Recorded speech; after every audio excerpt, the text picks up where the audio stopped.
Hello and welcome to Irondice mode Riodon 5. How are you doing, David? I'm doing about the same as usual. Chillin'? Yeah. Well then, a lot of things have changed since last week. First of all, I don't have a beard anymore. That is very important. It will come back, don't worry. Fans of the beard in the audience. It will return. I have decided that very strictly. It's not staying like this, but... Yeah, you're looking a little bit too well kept right now. You gotta look yeah, more I need homo. the scraggliness again. Also, I don't think I look well kept. I just look fatter. It's the biggest difference. No. You don't look particularly well kept, but you still look too well kept. Oh man. Second of all, we now have a slightly different map going on, and also the map extends all the way out. So if I go to our observer view here, and we can show the audience that the entire continent is now visible to David. Wow. And this is because I have finished the entire continent, which it wasn't finished yet. You're not supposed to reveal that. I that's a fair reveal. But we will zoom back into the Night Woods, which is the other thing that I have named some natural places. Not a lot, but I have named some natural places. However, these natural place names are subject to change if I start finding them cringe. These are temp names that I'm hoping will grow on me so far. Some of them are not really growing on me, and then I'll change them. This is a thing that will keep going on. Other things that have changed. I mean, Nightwood sounds pretty solid. I like Nightwood. High Hills might be a little bit too basic. I tend to go basic with my place names. That is like one of my stylistic things. But we'll see how basic I want to go. Some other things that have changed. If we scroll a little bit to the west, I don't know how much attention you've paid to cities you've never been to. But some places have changed names. So Whitecoast, Trickle, Haven, and Rampton are places that previously had other names. Trickle was Pissin. Rampton was Oram. It was called Pissin. Piscin. Yeah, you're not fooling anyone with that. Like the fishes, because it's a fishing. So now it's called Trickle, which still references the old piss joke of Pissin, without being quite as easy to misinterpret. Oram became Rampton, and then a new city has spawned from nowhere, which is Chestings, which just didn't exist before. There was nothing there. What happened there is that I actually did my taxation math this week. So I calculated the average tax levels for all of Chaldeas. And I realized I needed a baron. I needed another baron. There was a job offering, and I filled it by creating a new town. So Chestings has always been there. Of course it's always been there. It makes perfect sense that it's always been there. None of your characters would ever have thought otherwise.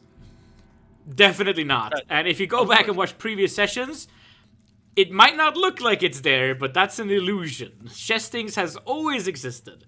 Why is it called Chestings? Because I had to make it up to fill chests with tax money. That was why. Great.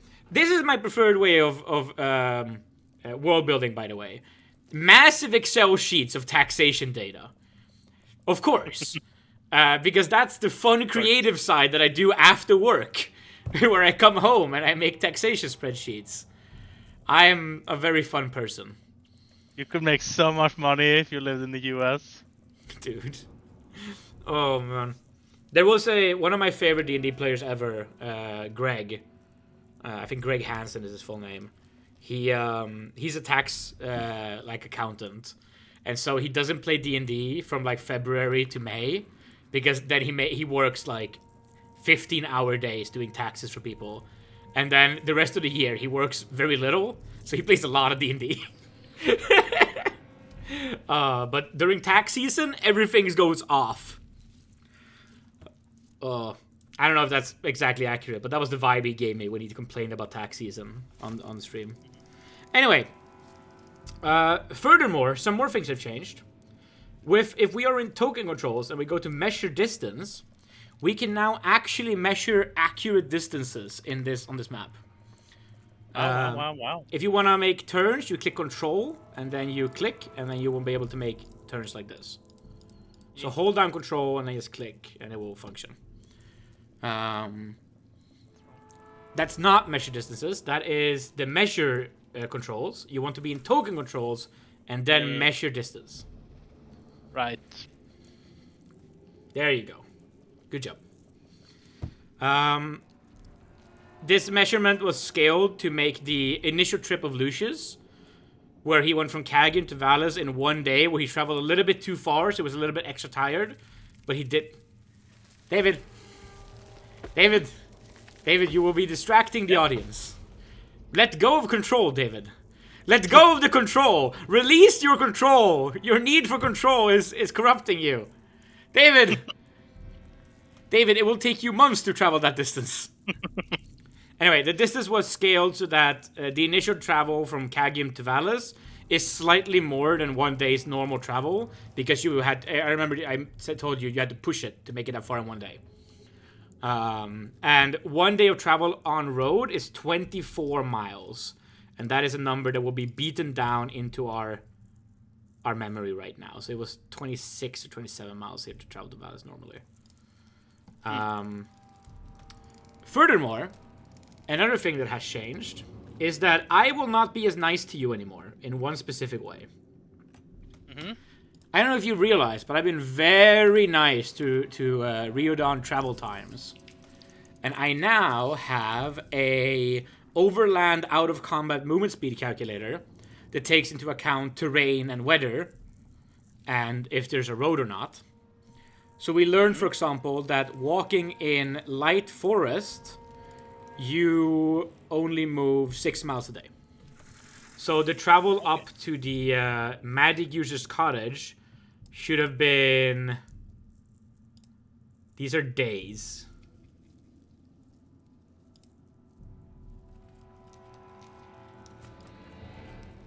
Yeah, it's like 4.5 days to make that trip. That was pretty far. Yes. So we're just gonna say that it was magic. You moved faster because of the great magic of, I forgot his name. Henrik, the great imp. So you didn't realize, but you moved way quicker than you were supposed to for the forest, and it was as if you were walking on a road. But now, here's the thing though. I think that as a druid, this literally goes away for you next level, and then you can move quickly again in the forest. But at least for one level, or one session, we will have slow travel times in the woods. All right. I have also built a new encounter table, so that we should have slightly more eventful hunts, given the amount of time we spend hunting this campaign. I want to make hunting a little bit more dangerous, and I want to make it a little bit more interesting. So I have a new encounter table. Sure. That I built myself, rather than just using the ones in the Monsters Manual. Sure. Okay, I think those were all the changes. Of course, the most important one, I have shaved. Everything else is secondary to that. Of course. But with all of that out of the way, unless I have just blasted you with so much information, while we keep listening to the Spider's Den music, why don't you tell us why we're listening to the Spider's Den music and what else happened last session on Riodon? Yeah, so last session started with while Riodon had just finished a stag hunt. He was sitting and butchering it. He encountered a weird goat thing that disappeared when you looked away. He looked away and was sometimes a spider. And eventually he heard a voice. It was something that wanted him to follow the goat to meet its mistress. So Riodon told it to chill and wait for him to finish butchering his deer, and then he did follow it because it was somewhat interesting. They traveled for a day, and then Riodon took a nap in the forest. Then they continued the next day. The goat thingy was gone throughout the night. They took a raft over the river here and ended up somewhere here, where they found a witch hut, which is very obviously a witch hut. And there they encountered a woman who is very obviously a witch. A magic user. Sure, of course. Diana was the mistress of the weird goat thing, which turned out to be an imp demon called Henrik. I'm pretty sure actually I learned it was called. Did I learn it was called Henrik before? Whatever. Yes. I think she said like, "This is Henrik, my companion," or something like that. Yeah. I meant like before we met Diana. I don't actually. No, probably not. Probably not. It's probably Regardless, Diana took an interest in Riodon's gauntlet and the power within it, and they made an agreement that she would help. She would cleanse it for him, get rid of this entity that's been bugging him, but in return she wanted to keep the power for herself, and she also needed some materials. The materials needed was an animal truly loved, handful of hair from a noble, and both eyes of someone who feels hope. So now that's a bit of a quest, I suppose, that Riodon has to fetch all those things. After making the deal, they parted ways, and Riodon went back to where he is currently on the map. Then he spent a few days scouting around the forest and did some harassment of local farmers. He only like speared a cow in the ass and let it out to do whatever a cow speared in the ass does. And then he also led half dozen sheep into a monster den.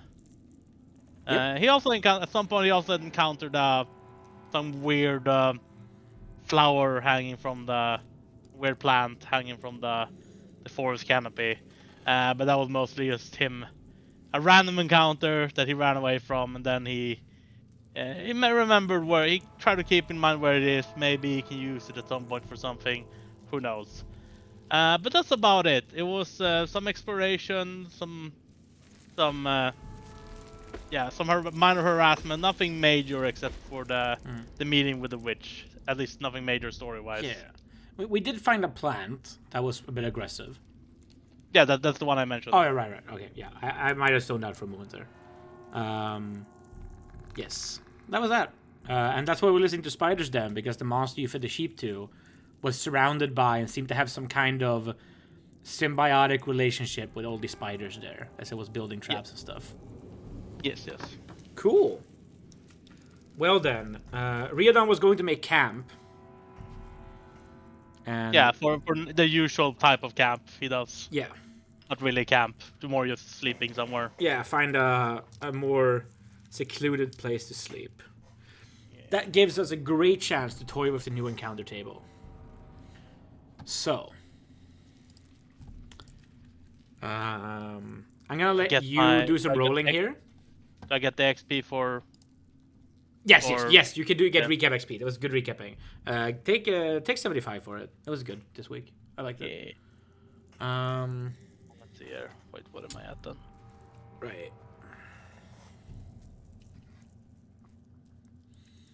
You should be getting mostly round XP, so it should be pretty simple to add up. Although maybe you got in some stray 15s. I have some weird stuff at the end. Yeah. I know there's some weird stuff that happens when you get like monster killing XP. That can be uneven sometimes. There we go. Cool. Okay. I'm going to let you do this encounter check, just so you can get a feel for how it works now, okay? Okay. So first I check that we are in the forest, and then I want a D100 from you. You want...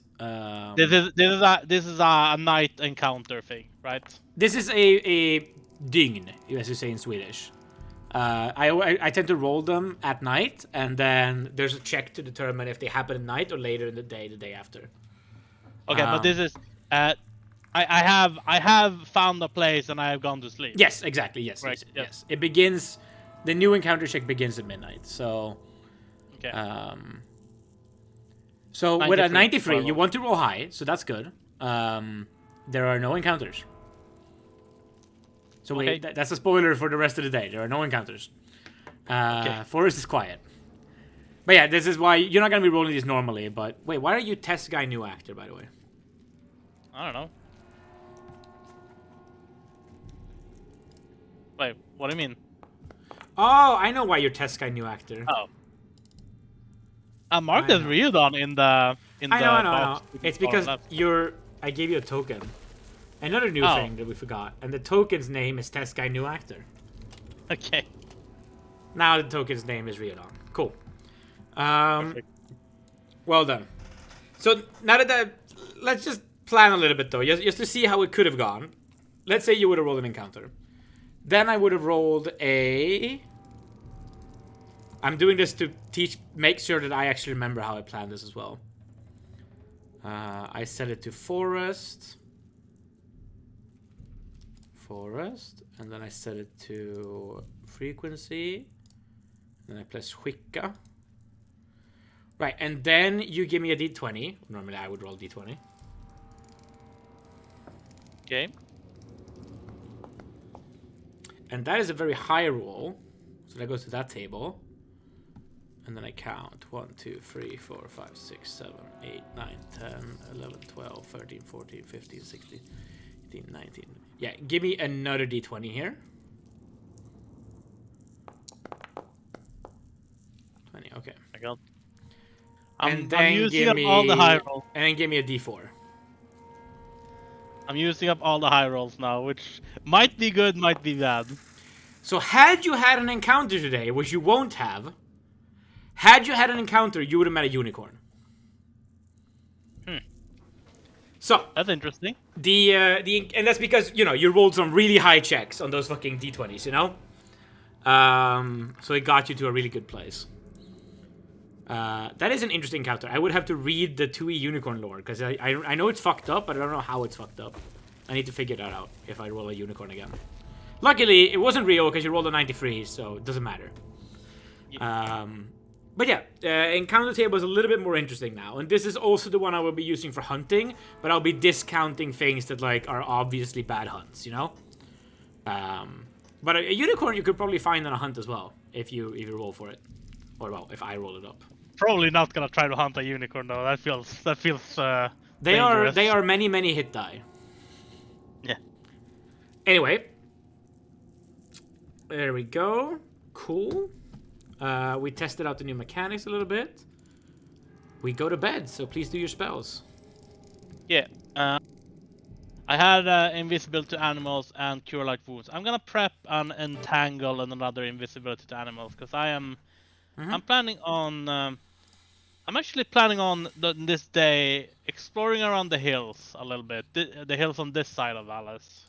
Okay. Because I want to check the water sources. The rivers.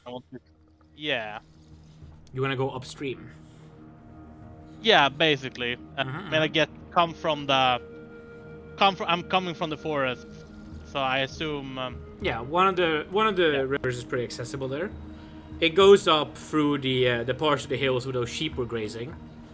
Yeah. The sheep that don't really exist anymore. Well, some of them do. I didn't get some all of them. Do. You didn't. You got like half of them. Yeah. Okay, so morning comes, and you start traveling uphill. So let's see how long you can travel in some light hill terrain.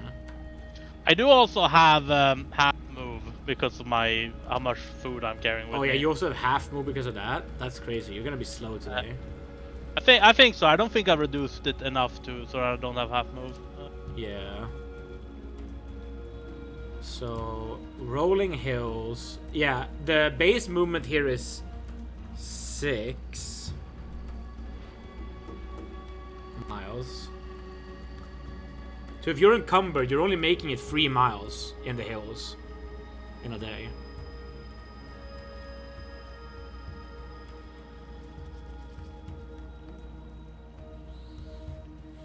A sec.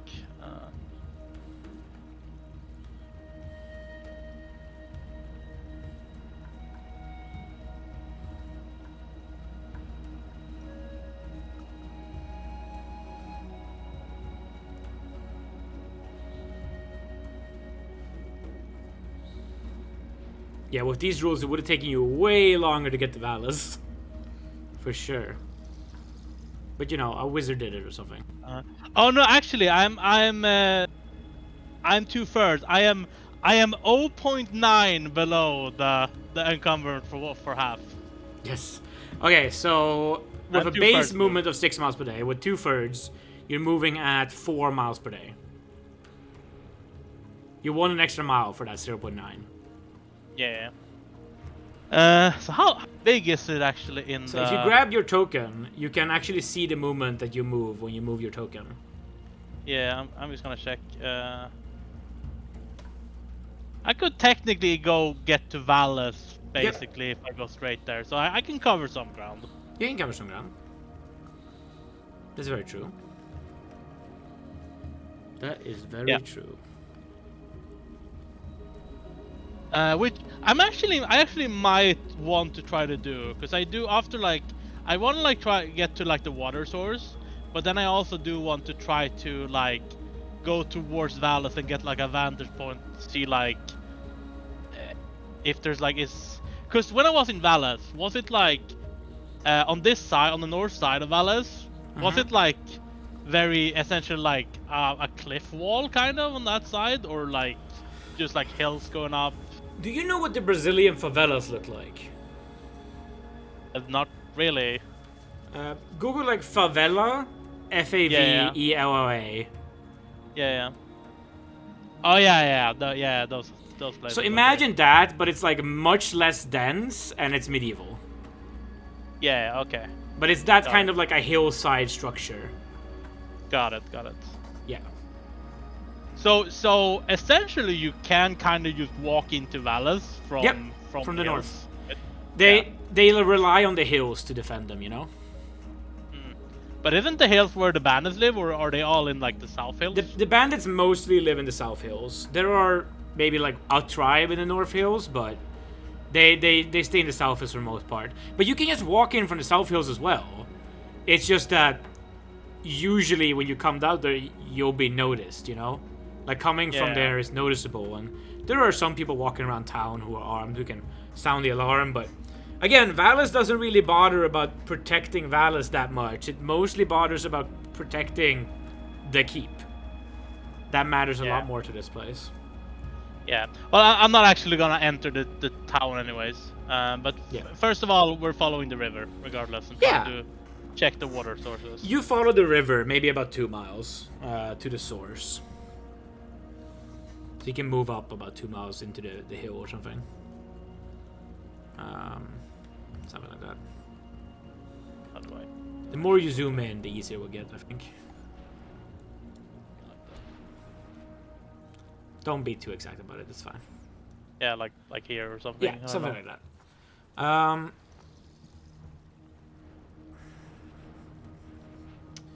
And in this place...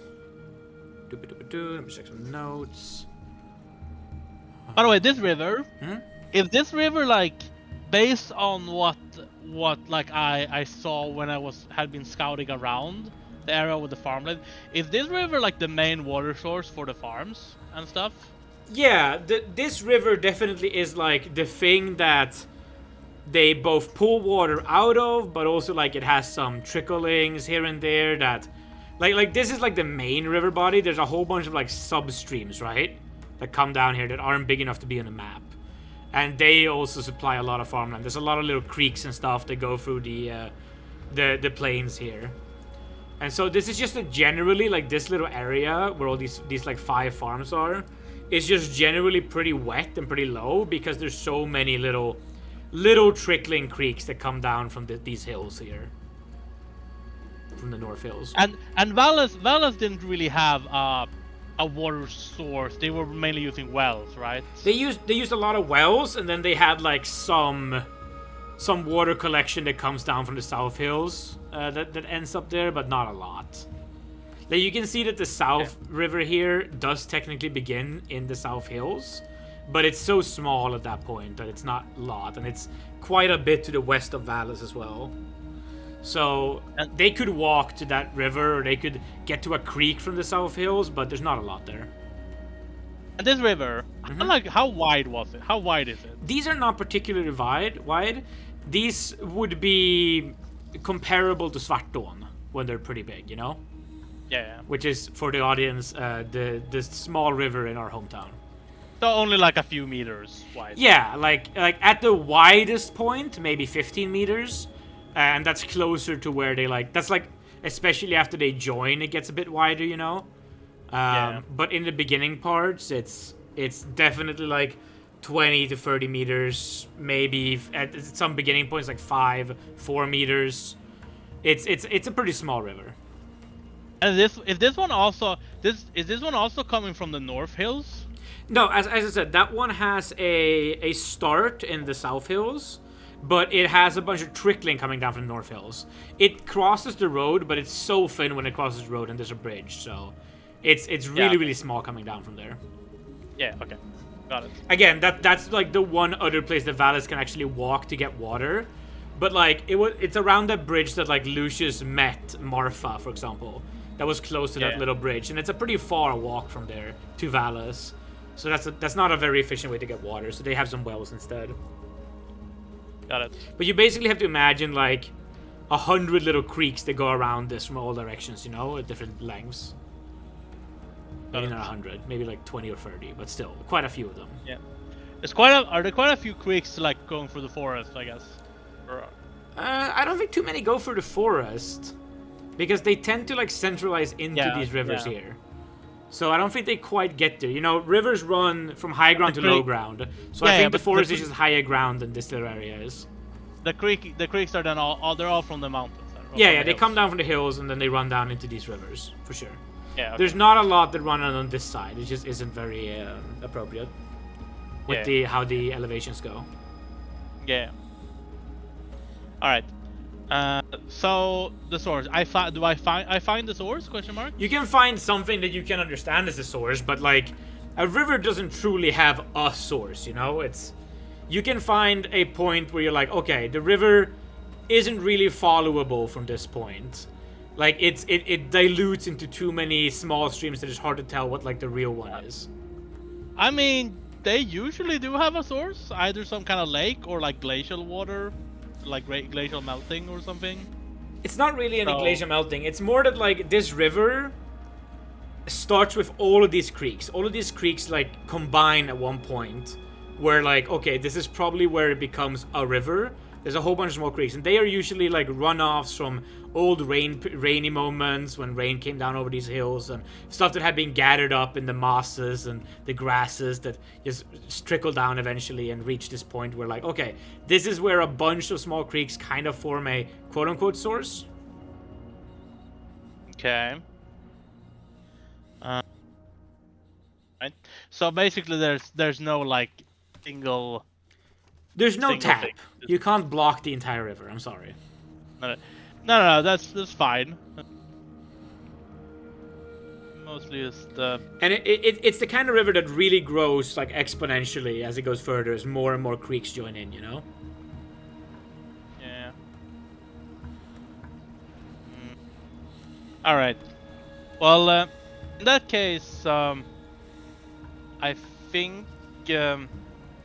Yeah, as I said, I think I guess I'll like go check Valles, as I said, like try to like find check if there are any like good vantage points, I guess, on this side of the town up in the hills. Yeah. When you start getting close to Valles, give me a really bad charisma check. again, not like. How tall are the hills? Yeah, but how tall are the hills actually? I think these hills are probably pretty tall. I think the peak of the Nord Hill is probably around 800, 900 meters above water. Something like that. That is a critical success on your charisma check. Oh my god. Enough to say that when you get even slightly close to Valis, people do take notice to you. You stand out today. You have a radiant aura around you. It's strange seeing like a clearly druid-looking fellow walking into town from the wrong direction. I'm not walking into town though. I'm just like. You just walk up on the hill. Yeah, as I said, I'm just walking up around the hill. Oh, okay. I thought you were kind of like walking to the beginning of like the hillside town. No, as I said, I'm trying to like check if there's any like vantage point where you can basically like get a good look of the town or something from. No, absolutely. When you stand at like literally like if you stand at the summit of the North Hill, you can see Valis start like a few hundred meters away and start rolling down the hill on the south side of this hill. Yeah. Yeah. Okay, that's good to know. And the keep is where's the keep in Valis? The keep is on the south side. I usually manage the keep is like on this cliff right here, you know. Yeah. And the keep sort of stands on the only part of these hills that isn't rolling and easy to traverse, where there's an actual steep cliff. That's where they built the keep. The one point where there's like a rocky offshoot. Yeah. Got it. With this like Helvetesgapet structure also separating it. Very defensible. I get you. I think from this vantage point you can also see just how many like arrow slots face the wrong way in this keep. Clearly at some point armies moved through this valley and this keep was literally just like a tower defense point where they would rain down punishment on whole armies moving through the valley. What do you mean the wrong way? Like this way, you mean? Like they would move like it faces like out towards the valley, which is not like where the entrance is, you know, because the entrances would be where the cliffside is. You have a cliff here that goes steep down, and then you have like ravine that you can cross with a bridge to enter the keep, right? And it has a whole bunch of turrets that shoot that way, away out into the open, and clearly that is to show that at some point this was a tower defense position to protect most likely Cagium from armies moving through this valley. You got it. That was the whole point of Valis. Got it. So, I guess for the rest of the day, you're just gonna like kind of scout around the hill, this side of the hills, to see like if there are any tribes living here and stuff like that, and or creatures living here, I guess. And mostly just looking for tribes to see like, because the ones I met so far was like it's been like, because as I said, I had like an early goal to try to like get them to help me destroy Valis or whatever. Yeah. But so far the ones I've found have been a bit underwhelming, I guess, in terms of motivation. So yeah, that's like my main. They've definitely been their own people. Why don't you give me a hunting check at a +2? Alright. So +2 to your stat, that is. Yeah. Yeah, it's a pass. 8. I like that we're using hunting very liberally in this campaign. Yeah. It's just like, let's see if you can find what you're looking for out in the wild, you know? That's the whole point of it. Yeah. It's a moderate success. Yeah, I think that's what happened. You are looking around the mountain. You're trying to find a tribe that you can try to talk to, or some monsters that you can maybe sack on the town or something. Like, evil ideas are running through your head. Yeah. Because basically what was the goal here with like the vantage point, the fact that you have there is this whole like elevated position right into town, that feels like ripe for like rolling things down into it, right? You're looking for a big boulder. Yeah, I mean, I'm not gonna start like just throwing stones right now, but like if I find anything that has potential for causing arson or a whatever. big boulder or and a hill giant to throw it. Yeah, sure. No, but you're looking around the hill, and instead of what you're looking for, you see some people traveling through the hill who are traveling the same direction as you, from the farm areas over the hill towards Valles. It is it's a collection of people, like a small family unit, 3 people in total. It is.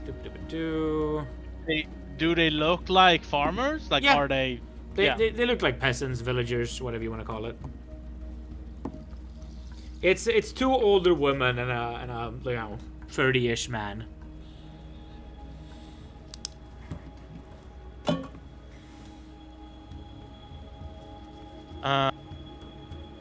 Do they look? Are they armed or anything? Give me a perception check.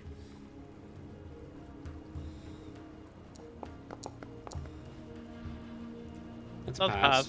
Yep. Not a great pass. No, it's a pass though. Let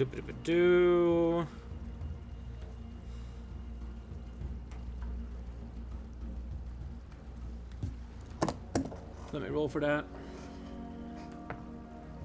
Yeah! They're carrying spears.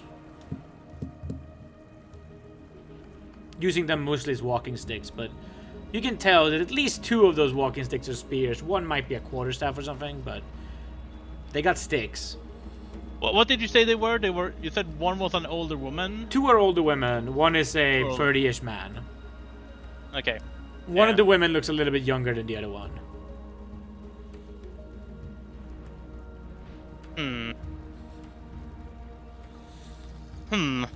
I'm wondering if should I try to cause shit with these people? Cause like if I were to like reveal myself, that would like make me an easier target potentially, right? Mm-hmm. Yep.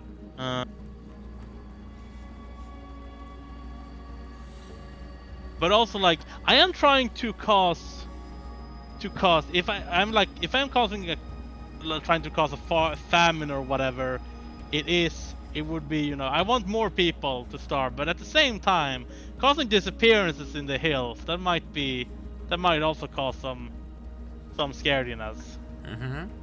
Yeah. How far away am I from these people? Let's see if they're surprised. They're not surprised. Let's do 2d6. About 170 feet.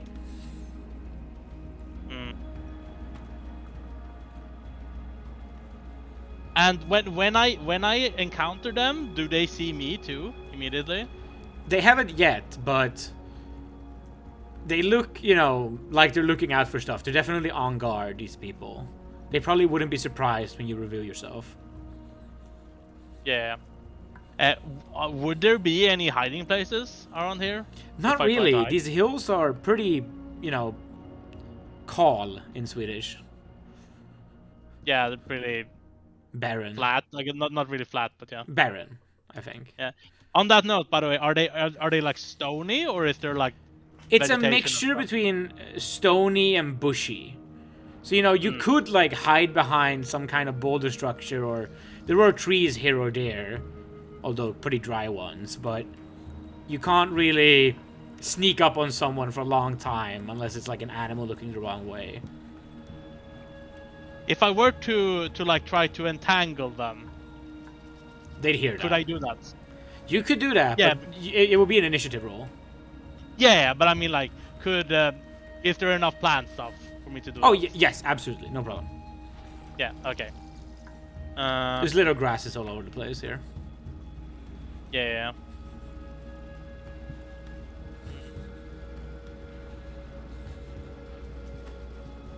Okay, so if I were to actually engage with them, what would I actually want to do? Would I just try to straight up kill them, or would I try to talk first? I'm imagining Riodon sort of like moving across the hills at a similar pace to them, but a bit away to try to stay as hidden as possible until he makes his move. Yeah, thinking about this while. So that we put your conundrum of thinking into movement here. Yeah, exactly. And what actually, when I encounter them, how far away from actual Valus am I? Probably about halfway there over the hill. Like you had already gone up to like the peak, and you're like you look down at Valus, and you see it roll up a bit away, like maybe half a mile away from you, and then you look back and you see these people coming up the hill from the other side. Yeah. They're probably not gonna cross over the peak where you are. That's actually what's happening. You're probably on the peak, and they're sort of gonna cross like on the side of the peak. So the 170 feet is like distance down that you have over them.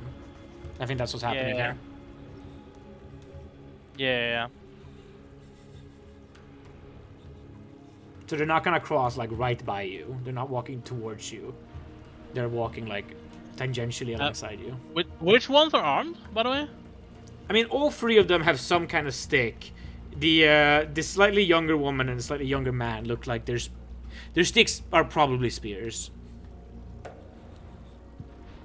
The very old woman looks like she just has a walking stick. Yeah.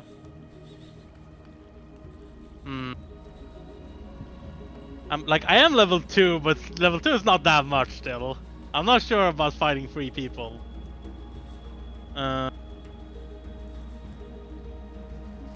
I guess like if only fireball. Yeah, if only. You know what? I'm going to try to. If I'm like a bit behind them, I guess. I try to get up like within range to cast entangle, so that like there's like, because if I try to move, if I were to do like a wide entangle and try to walk into them, I would get affected too. So I'm gonna try to just cast, so it's like right where they're walking into. Essentially. Give me one past hunting check here to close the distance a little bit. I'm gonna give you only one needed because they're sort of walking towards you on the side as well, so they're closing the distance themselves. But I need one from you. Yeah. Because you can't move when you're casting. Yeah. That's a pass. Okay, great. Yeah. You're gonna get in range for entangle, and we're gonna roll initiative. Because if they beat you in initiative, they can run away. Yeah, sure. Okay. Entangle is casting speed 4. 10 plus 4. 7. Pretty decent. Okay. Doopa-doopa-doo. What was your initiative? 7. 7. So, paint me a picture here. You run up behind them, you sneak up until you're in range, and you just start like chanting magic at them. Rah, rah, rah, rah, rah. Yeah, essentially. That is fucking terrifying. That is... Well done. Let me give an encounter roll to that. Because I'm probably not gonna try to attack it immediately, but I'll at least want to go up to them and be like, well, what do we have here? Something like that. I mean, you were casting entangle, so... Yeah, exactly. Would you describe yourself as hostile in this situation? Yes, I'm probably hostile, yes. Yeah, and they rolled a 2 on their encounter check, so they are in full flight. They are just gonna try to get away. You mean initiative? No, I rolled a disposition check first. Like, what is their reaction? Yeah. Okay, that's what you mean. And even with your +1 on your charisma reaction here, they still only upgrade to a 3, which is still run the fuck away. So, yeah, I mean, you see, technically they could have been cautious, threatening, or hostile back to you. You know, those are possibilities. That makes sense. But no, that's not happening here. So let's roll some initiative. That's that. God damn it, you beat them all in initiative. Nice. Well then they all make a save against magic, right? I think. Against spell? Yeah, save against spell. Okay. Cool. What is the DC for it? Their saving throws are based on their stats. They are level warriors, so they're like non-class characters, which we call 0 level fighters, which means that their spell saving throw is 19 or 20 on a d20. So I'm just gonna go from. These are in the order man, old lady, slightly less old lady. None of those are 19 or 20. Nope, they really ain't. Oh. Yeah, okay, so they all get stuck. Yep, and they're all tangled. They're all stuck for 1 turn. Yep, so 10 minutes. Yeah, alright. Turn is 10 minutes. Well, okay. So who is the one that's closest to me right now? Well, like, what order are they in terms of closeness? Can you like draw up like, what kind of formation they're in right now? Yeah, so if you're here, right? You cast Entangle like in this kind of an area, right? It's a cube, so that's a cube. Sure. Close enough. And you have like one of them here, one of them here, and one of them here, right? And it goes. The man is in front. The oldest woman is in the middle, and the middle-aged woman is in the back. That's just based on their initiative that they rolled. Yeah. All right. In that case, by the way, did I manage to land the entangled in the way so like I technically could just walk up to the youngest woman without getting affected by the spell? Give me. Let's randomize that. Give me an int check.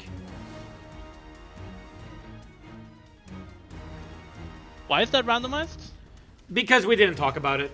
So let's just see if Riodon was. Oh, what? We did though. I did say that's how I wanted to do it. Oh, okay. Well, I didn't even hear that. So okay. I thought you were just bringing it up now. Well, in that case, they were moving. You beat them all on initiative. Yeah, if you beat them all on initiative, and you said it beforehand, that was planned. But yeah. As I said, I wanted to cast it in a way so it's like just as like they're walking into it. Yeah. That's perfectly fine. You'll probably have like if you want to get to the 2 in front, you'll have to walk into it. But the one in the back, that's fine. Yeah. That's why I'm. Great, you got him. Yeah, you beat them all on initiative, no problem. You got him. Yeah. If you like tied them, then no. But in that case, I'll just walk out and walk into speaking range. Essentially, like, just like, well, what do we have here? People walking through my hills. This must be the man. This must be the man who took our sheep. Oh, darling. Protect yourself! He's evil! We don't know what he could do, he's a spellcaster! Darling! And you see the oldest woman says, oh, gods! Oh, protect us! Please! Oh, I'm like, my lad, please defend us! I'm kind of like walking up to the youngest woman, like, you know, like, trying to look a bit menacing, like walking up kind of calmly. She's sort of like scratching at her feet, like this. Get this off of me! What are you doing? You demented fool! Tell me, why are you walking through my hills? The man sort of pipes up a little bit proud in his moment, like, these are not no one's hills in particular. We live here. Oh, I'm here. So I've claimed these hills. You can't make sense in this man. Quickly, we must free ourselves. They sort of like stop trying to respond to you. They're just scratching at themselves. Well, I try to be civil, but if actions are the only language you understand, then I'm gonna try to walk up and stab the woman. So I guess this is she's pleading. Please, no! Gripping her spear shakily. Do we roll another round of initiative, I guess? We can roll another round of initiative here. Yeah. So I'm just gonna roll just her, not even the other people. I mean, they could try to like throw their spears, I guess, or the guy could. Yeah, he doesn't make that choice. Yeah, so that's +6 because it's a spear stab. Oh, you beat her. 7 again. Yeah, you. Do you charge or do you just walk up slowly and stab? I walk up slowly and stab because it feels more. He just walk up slowly and down smash. Yeah. All right. Attack rolling. Do it. Very bad. Very bad. She sort of like matrix dodges out of the way. She goes for her own stab. I just roll it in engine. Let me check something real quick.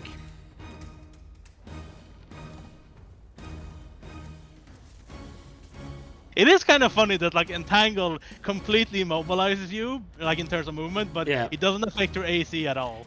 It does. I rule that they don't get AC from Dex when this happens, but they need 15 Dex to have AC from Dex. So yeah. Sure. So nah, she has 10 strength. There's no bonus there. She's not a specialist because she's a 0th level character. Yep, it's just a D20. You got this, girl! You don't got this. Oh, roll initiative again? I just kind of like, she tries to stab back, I guess. I just kind of lazily parry it with my own spear. Yeah, that was round 3. I had all that talking take a minute. Yeah. I tried to stab again. Yep. Now I rolled badly. And she rolled better than you. You have the same weapon, so it's the same initiative.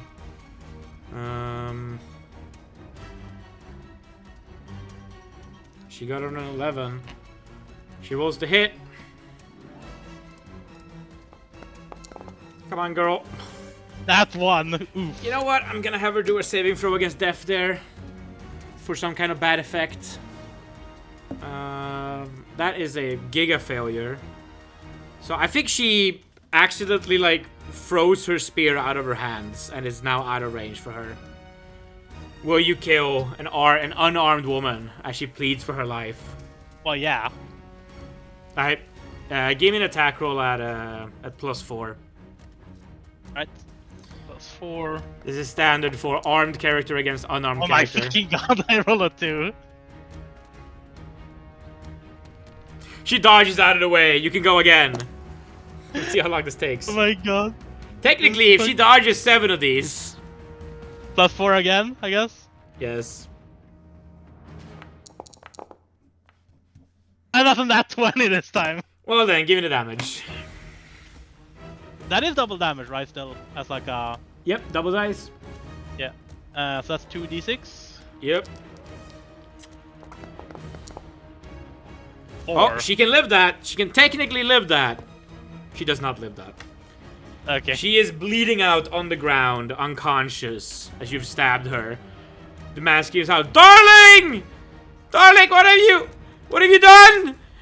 You! He throws his spear at you. For a 9 to hit. It's not good enough. He's now also unarmed, as he completely lost composure in a moment of rage. You bastard! What? You demonic son of a bitch! What forces do you serve? Like, wouldn't you want to know that? The old lady pipes up. She wasn't in check. She passes. That man, he's one of them druids! They've come from the woods! Just like they said they would! We were right to fear them! They're evil! All of them! I'm going to pick up the spear that the lady dropped. Yeah. And throw it back at the man. This is if this is close enough to not have any negatives. Yeah, it's you're definitely you're like 10 feet away from him. Yeah. Throw is 2, 4, 6. Is that in? Oh yards? yeah, no, that is -2 then. It's in yards, which makes it 6. So that's still bad. That is very. It's very bad. Yeah, it's -2. Yeah. Alright, I'm gonna... Yeah, okay, whatever. At least you're not in -5 range. Yeah. You'll get bonuses to hit next level, brother. You're so close. It's... Was it -2? Yeah, -2.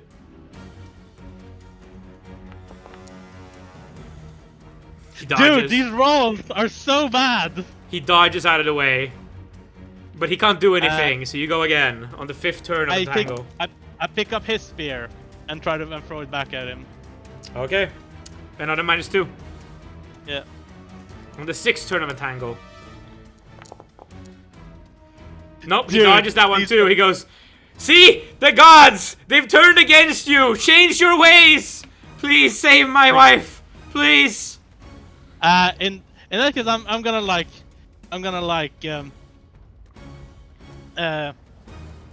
say like, you know, I'll give you a chance, I suppose. Let's see if your gods will protect you. And I take a step into my own untangle to see if I can. Give me a saving and spell. If I can resist it. You gotta roll your save or higher. Yeah, if I succeed, I can move at 10 feet per round in the area. And that's perfectly fine. My save against spell is 15. Yep, so roll 15. I roll a 15 or higher? Yep. No, 15 or low. No, this is roll high. 15 or higher? Yes, they get lower as you level up. These stats. Yeah, okay. Hey, he did it! Okay, you can go to the old lady or you can go to the husband. I'll go up to the husband then. Ugh. I'll go up into melee range with him. He stares at you. As you walk through this, he looks down with amazement. By the gods. And then he looks up at you. I like smile like, looks like your gods have abandoned you. How unfortunate. This is witchcraft. I try to stab him again. You are no priest! Ah, as you stab him. Take a +4 because he's unarmed. Yeah. Well, you say, that's not necessarily the reaction he will have, because my attack it might be the sound of him shockingly dodging, you know? Sure. Ah. Okay, that's high. It's not 21. A crit though, because it's not an 18 on the die. So give me damage as I roll his HP. D6. This is just the fight of who can roll higher on a D6. I can roll higher on a D6! You stab him in the shoulder, he's like, "Ah! You bastard!" But he's up. You know what he does? You know what he does? He swings at you with an unarmed strike, which gives you an attack of opportunity before his attack. Sure, I'll do that, I guess. This is what happens when you punch someone with a weapon. Do I still get the modifier? Yes. +4? Yes. That's a hit. 20. But if you miss, he might do 1 damage to you. 5. He dead. He dead. He tries to swing at me, but I just like put up my spear and he like throws himself onto it. Yeah, this is another feature of 2nd edition, where if you attack someone with a weapon unarmed, they get an opportunity attack against you. And they have +4 to hit because you're unarmed against an armed person. It's pretty fucked up, actually. It really brings down the idea that like you should have a weapon in combat. Yeah. It's a big deal. I kind of like it. It's good flavor. So I guess he cures himself on my spear. I kind of just like kick him off of it. Yeah. Drop my spear back again. You kick him back, but he doesn't go too far because his feet are still stuck in your magic. Yeah. His mother looks up at you. My son, why would you do such a thing? Oh, you poor lady, had to witness such a thing. Don't worry, you won't remember it for long. I walk up to her and do another stabby stab. Alright, take a +6.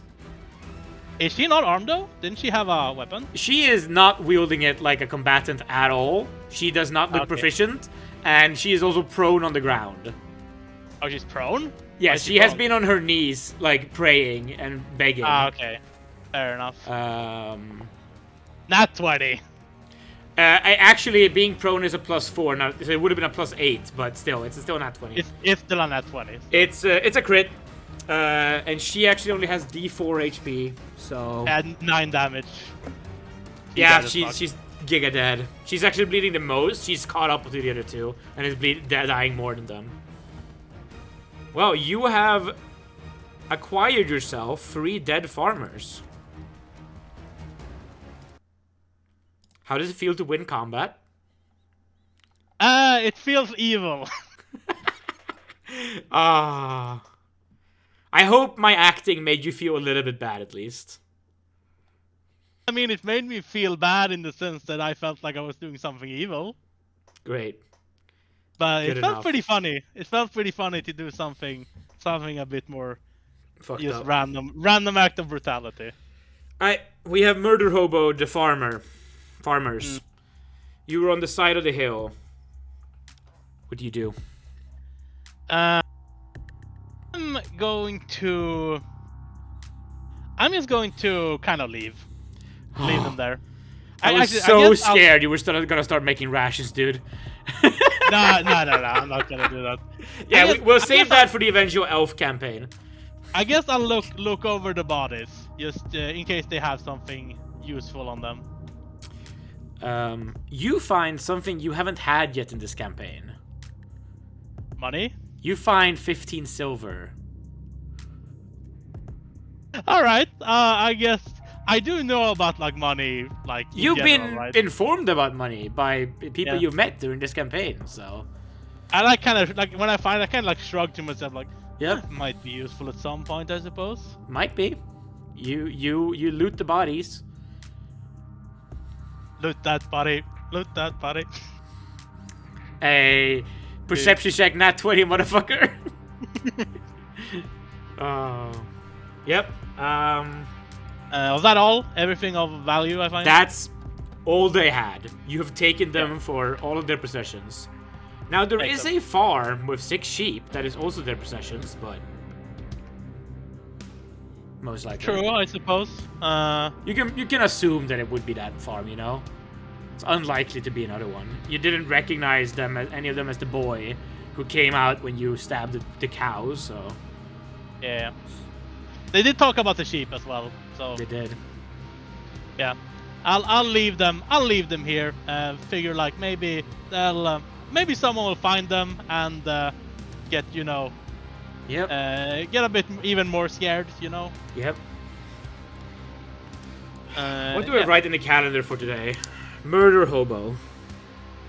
Yeah. Perfect.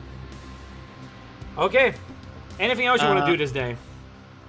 I will start heading back towards the forest, and then for whatever, if I have any game time left, I want to start like kind of no, but if I guess I'll probably say that for tomorrow then. Yeah. But I want to like start like kind of I just want to like scout around here. Yeah, you pretty much get to like the foot of the hill today, and then you're done. Yeah.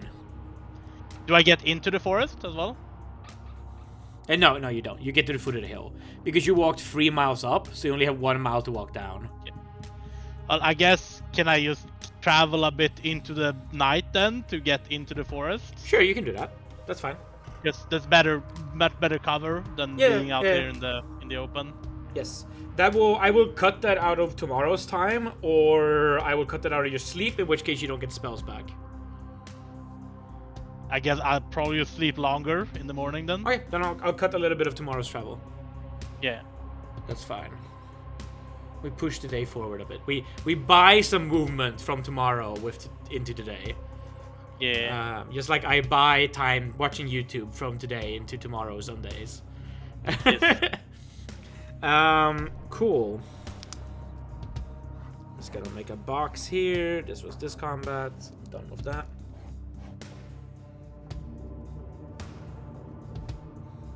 Do I find a sleeping place without issue, I guess, since the roll of the day was nothing? Well, this is where I will start making counter checks again. Yeah, but on like the rest of the day. Yeah. You can find stuff. Yeah, some place to sleep. Yep.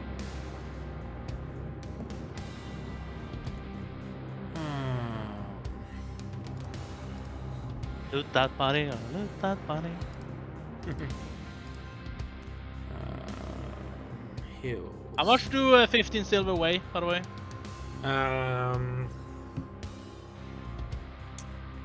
What was it I found? I had a system for this.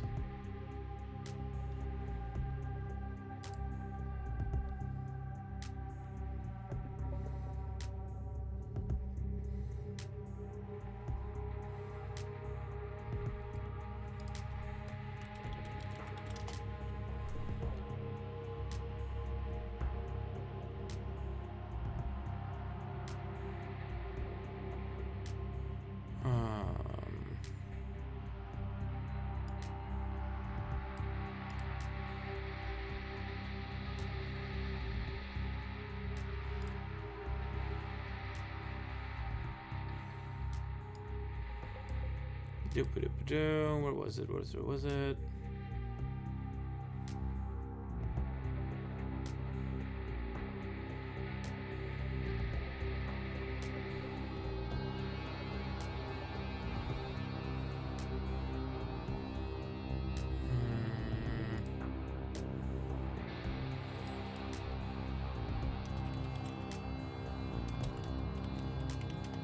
You not finding it?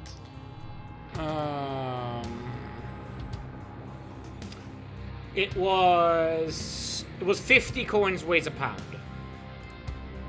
Or is that 50 coins is 1 pound. So it's okay. 0.02 pounds per coin. Yeah.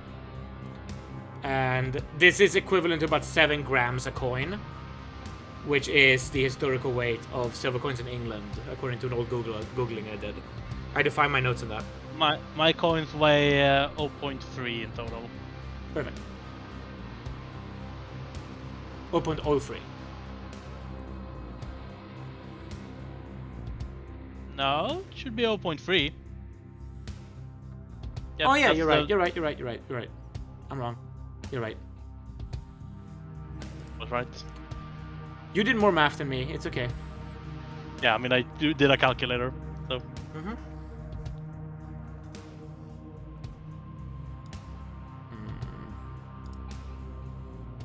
Okay.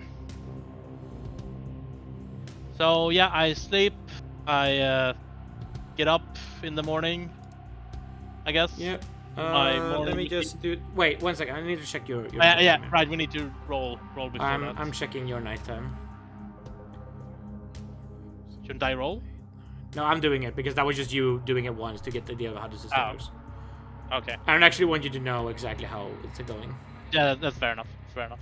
So for all you know, I could be fake counting right now on a list.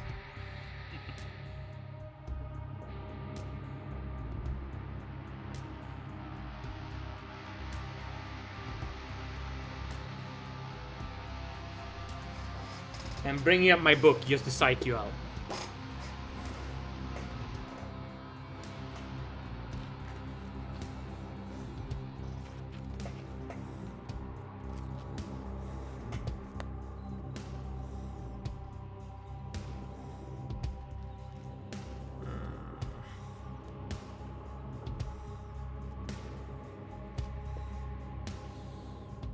Doesn't it say a fucking...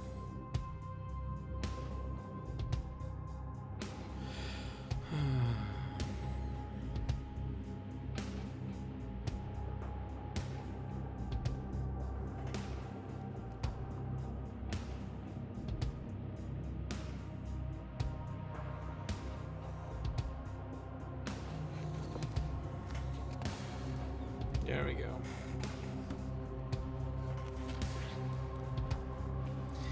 Yes. You set up camp for the night. Yeah. You take out your little bedroll, you find a little good spot, you gather up some twigs and stuff, you lay down to rest.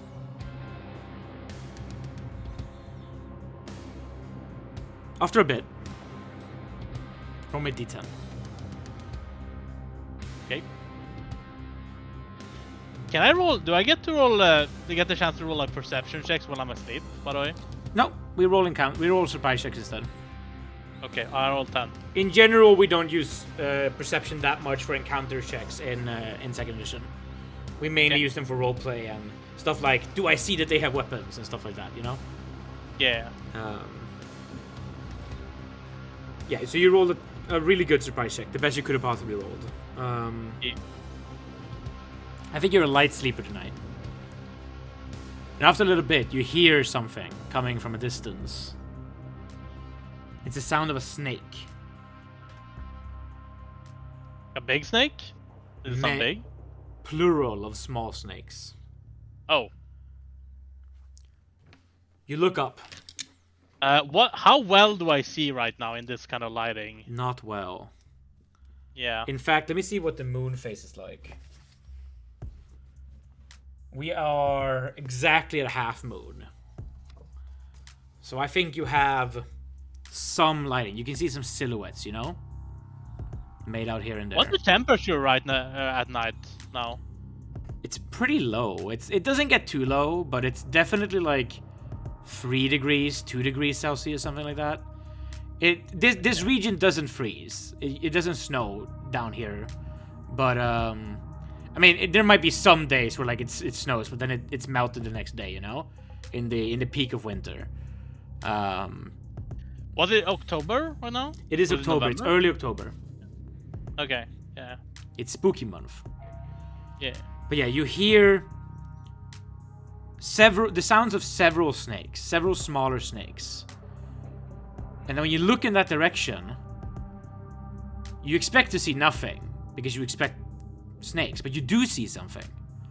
You see this humanoid silhouette of a pretty lithe humanoid creature slowly walking towards you.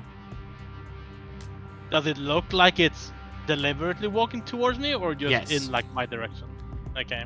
It looks like it's probably deliberately walking towards you, because it's walking very directly, and it has a little bit of a rhythm to its step. It takes 2 steps, and then pauses, and it takes 2 steps, and then pauses. It's a womanly figure. I mean, I will get up, or like get up into a crouching position, I guess, and like, you know, like sitting on my soles, I guess. Or standing on my, yeah, whatever, and like grab my spear and shield.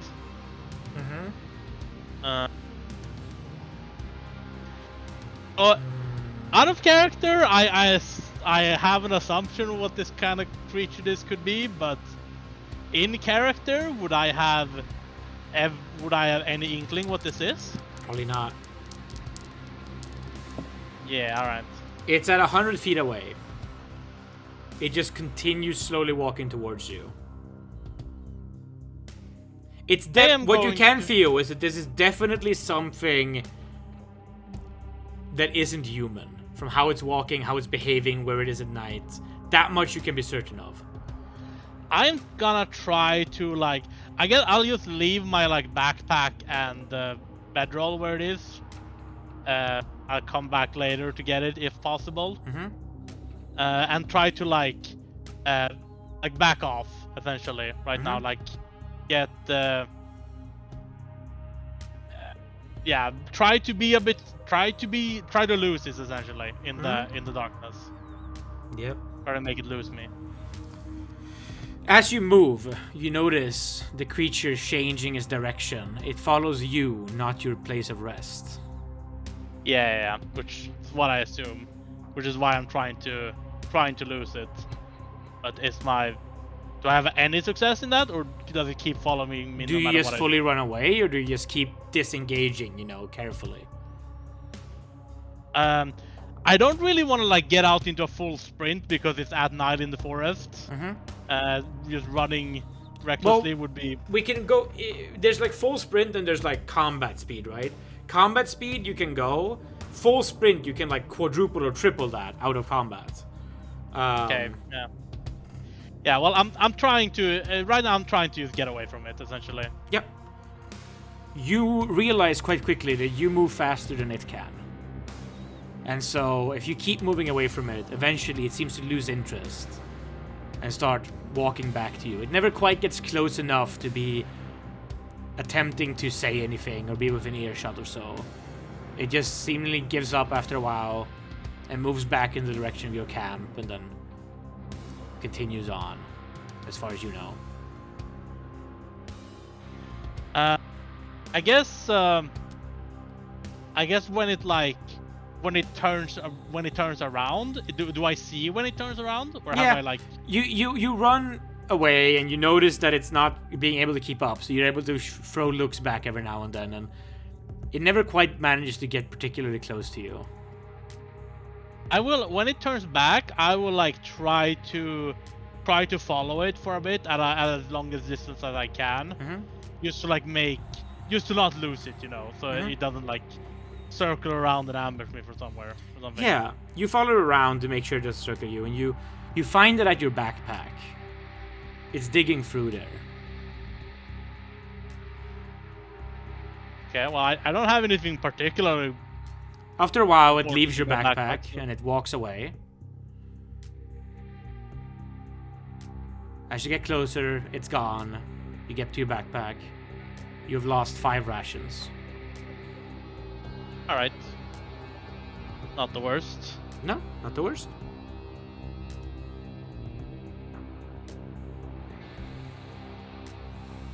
Yeah, alright. Oh, but that's it, I guess? That's it. In that case, I'm gonna grab my backpack and bedroll and try to find a different location to continue sleeping. That's fine. You head out, you find a different location, and you're able to get your sleep. You can do your Do we roll another encounter thing, or was that no, it? you can do your thing. Alright. My rolls are able to structure up an entire 24-hour period. And I know exactly when encounters are going to happen during the day. But I roll it at the beginning of night. Because then you're doing things anyway. So I get time where I'm not interrupting gameplay. Yeah, fair enough, fair enough. Cool. So yeah, in the morning, I guess when I eat my breakfast, I prepare another entangle. Yep.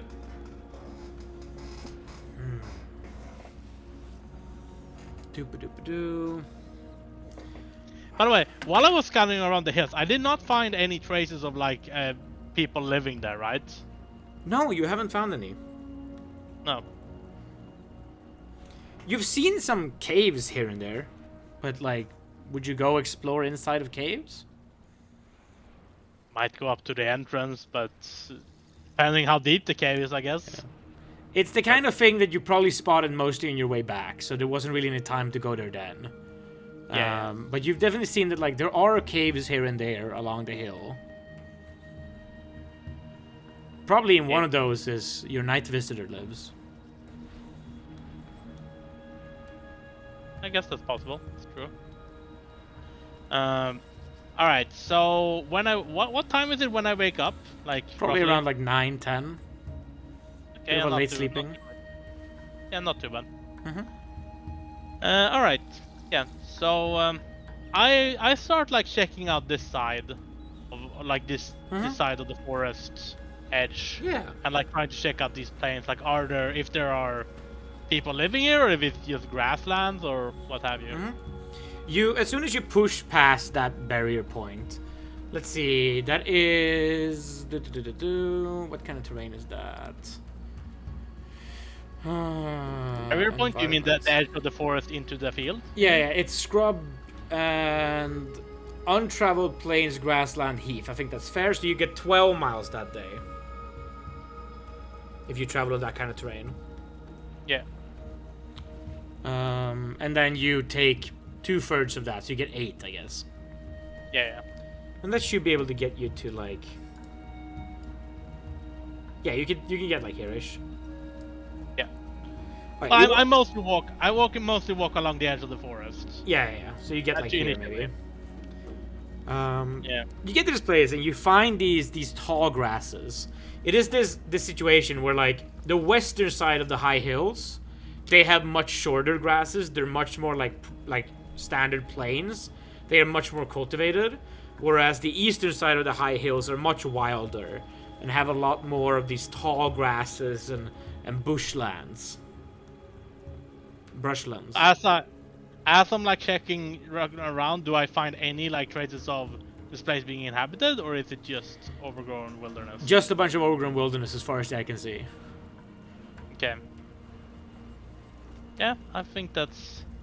Then it's. I'll probably not do much about this side of the hills. Just from walking in the high hills, at some point you would know that like the big food supply of Cagium is like all the way from Cagium to Chestings, all over the Everfields. This is all farmland, pretty much. There's so many outlying villages here. There's so many places that people live here. There's a whole bunch of civilizations all over the Everfields. Not very centralized. It's a bunch of rural places. And then all the centralization is in Cagium and Chestings. But there's a fuck ton of like food being produced here. This is like the breadbasket of all of Chaldea's. It's like Cagium to Chestings. But over here, not so much. This is very family-based, very rural, very small time. this whole area right now. Yeah, makes sense. You're definitely still in level 1 crook territory. Makes sense. I am a level 2 crook, so. Level 2 bad guy. Yep. I'm just gonna quickly check on the recording. Make sure it's still going after the fear we had with Timmy that one time. Everything's fine. We're still recording. How nice. Would you mind if I just go grab a drink real quick? I got thirsty when I drank.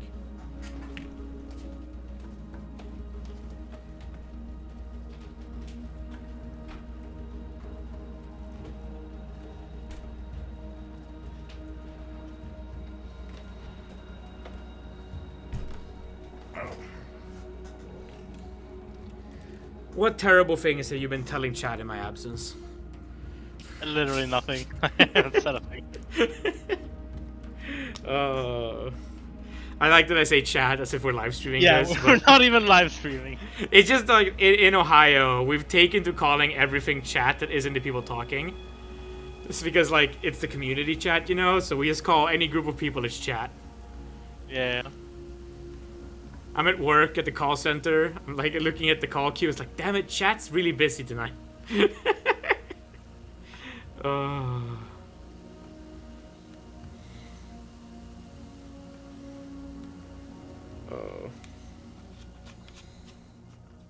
I kind of like that that terminology. It's good slang, good modern slang of calling any group of people is just chat.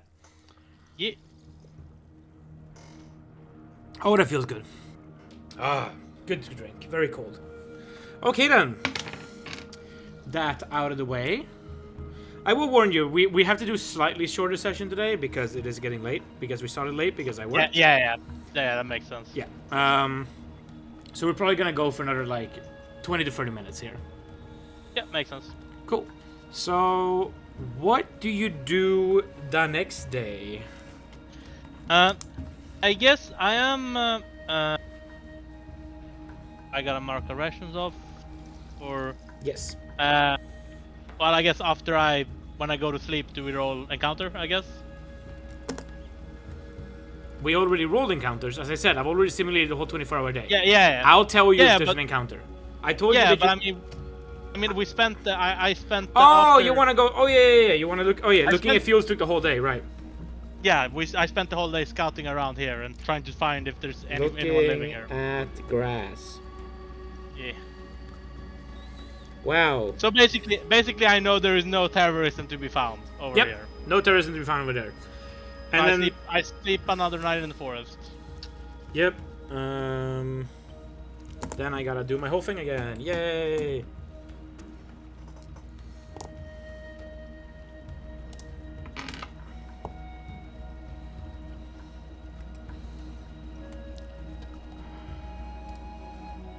I'm like saving all of my high D20 rolls for these checks today. I don't know what it is.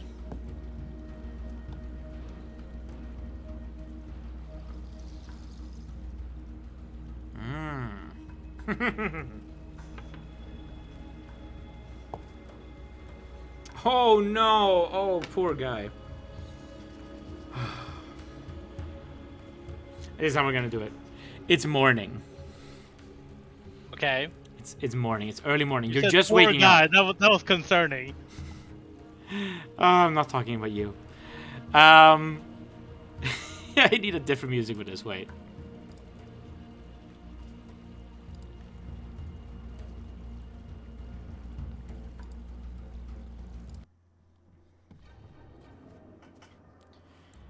It's early morning. It's early in the morning. Eating breakfast, I guess. I think you're getting ready to do your spell memorizing rituals. I don't need to. I have. Oh, you don't need to? Yeah, you're eating breakfast. I didn't cast any spells. You're eating a little bit of your 4 pounds of rations you're gonna eat during the day. Yeah. Give me a surprise check. Let's see if this guy gets away with it. Sure. Damn it! 9. 9. You suddenly like look over your shoulder because you hear a little bit of a twig snap. As you look over, you see a single lonely unarmed goblin with his hands like this over your bag.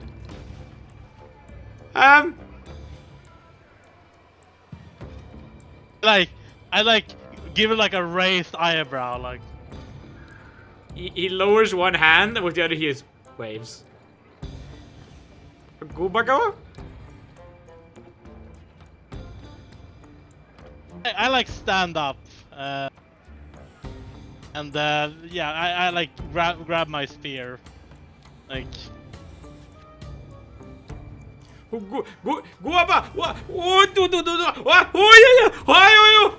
He starts praising you like you're a holy god.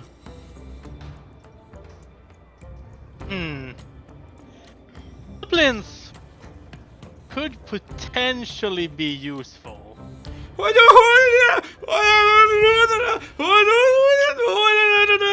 Problem is that I can't communicate with them.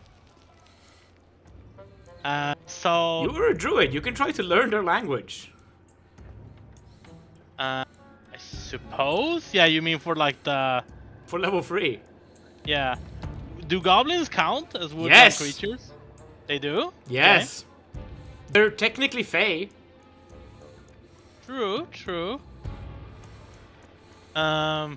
You basically, like, if you think about this in universe, you know that as a druid, it comes easier to you to learn these languages every now and then. So if you put in effort, I wouldn't like with this thing, I wouldn't just say, oh, you're level 3, you speak goblin.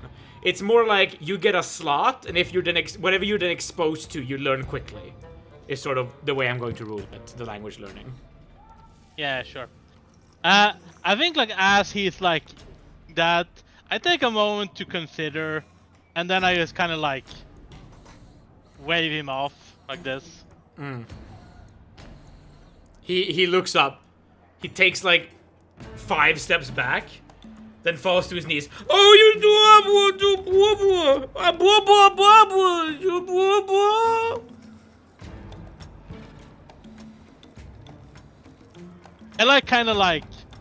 I kind of give him another look and like look at my spear again, like kind of like look at him like. Go bago! And he starts running away towards the forest and just like deeper into the forest. I grabbed the rest of my breakfast that I was eating, and then I try to just grab my stuff, I guess, and I try to follow him. Alright, give me a hunting check. Yeah. Because I want to see where he comes from. I want to see where these goblins live, because I assume he's not alone. You know, goblins appear in groups. I rolled a roll for how many goblins you could encounter this morning. It was basically a roll between like this all the way to we're probably wiping. And and we rolled 1 goblin, which is when I said, oh, poor guy. Speaking of 1, I rolled a 1 on my hunting, which is a pass. That is a pass! You know, sometimes 1 is good. It's a bad pass, but it's a pass. It's a pass. It's a pass. You follow the goblin. Eventually, you find him jumping in. You find him get to a really big tree. The kind of tree that, like, you can tell that there was probably a little bit of a hill around this tree at one point, but the hill's been dug away so that the top part of the roots are exposed, and the goblin just dives in underneath these exposed roots. So where is this tree on the map? Like, kind of. It's like 20 minutes into the woods here. Yeah, okay. I'll try to make a mental note of where this is. Yeah. Think like, imagine if there was like some kind of living structure underneath the giant oak in the middle of Österholmen. Yeah. That's sort of the vibe. Yeah. Yeah. And then I'll leave after I try to make a mental note where this is. Okay. As you leave, you hear behind you a gooba goob goob gloob gloob gooba goob goob. Whole bunch of goblins speak. Other goblins responding. Yeah. I'm gonna make just write down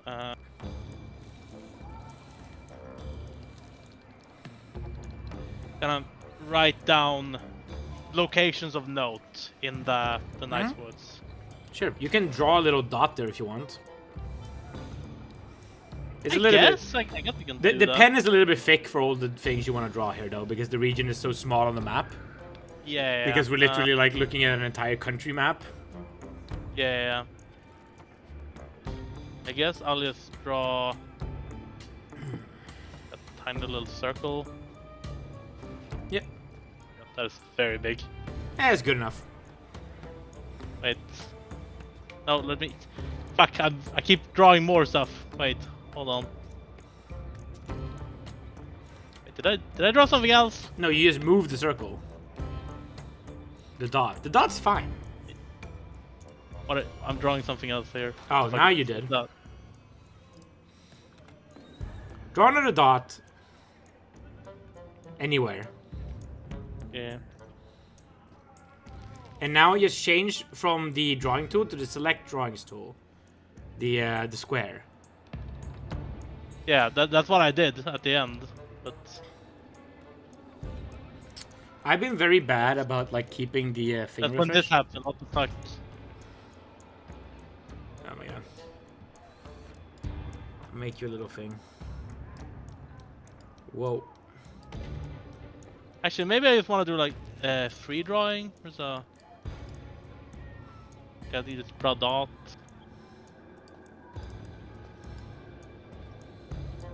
There you go. I put a dot somewhere for you. Okay. Can I draw? There you go. Text? That's a goblin dot.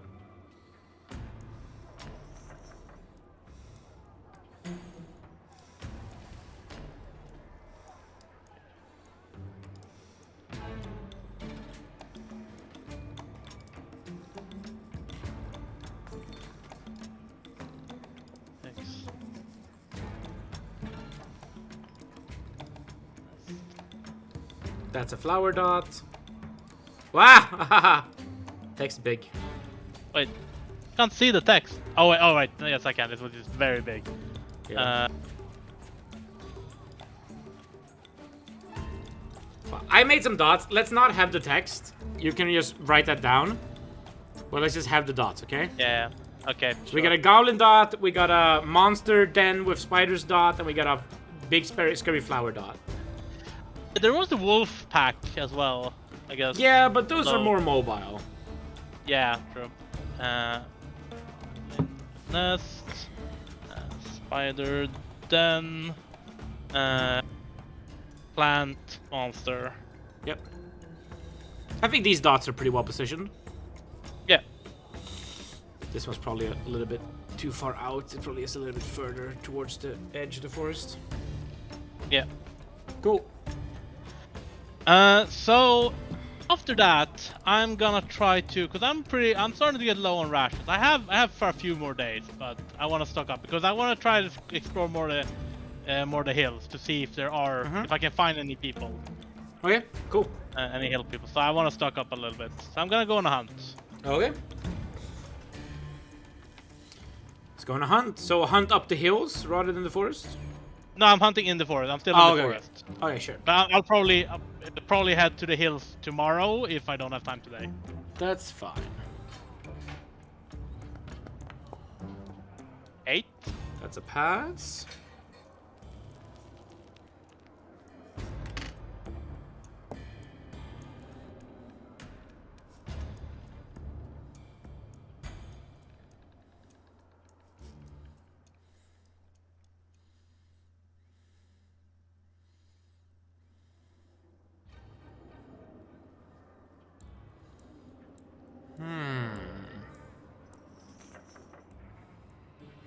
You're out hunting, right? Yep. And as you are, you come across something that looks like a burrow of some sort. Pretty large. And you get a feeling that this is probably a bear hole. Where it is likely that a bear is either just starting to go into its long nap, or you know, it's in the final weeks before it would start to go into such naps. Yeah. I'm not gonna try to challenge a bear. Right? Okay, go hunting again. Yeah. But what if it was sleeping, David? What if he was sleeping? Could have been a free kill. I mean, it would be about as free as using invisibility to ambush. Yeah. They have a lot of HP, I guess. Yeah. Okay, so we're gonna pass one on a 4.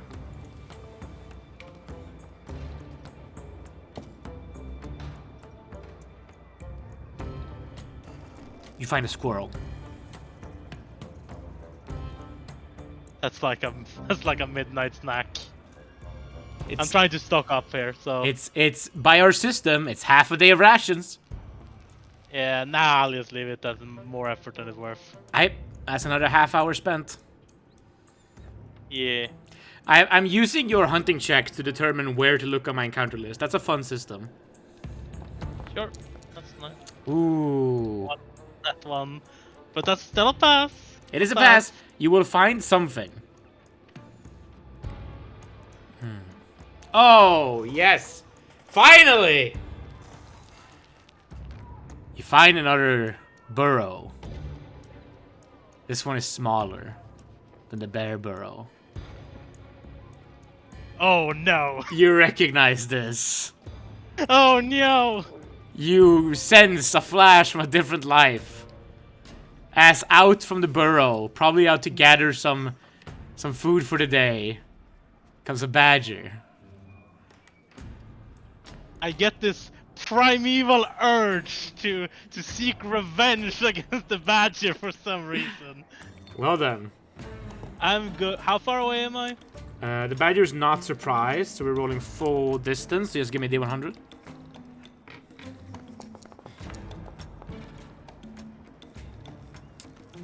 You're actually only 100 feet away.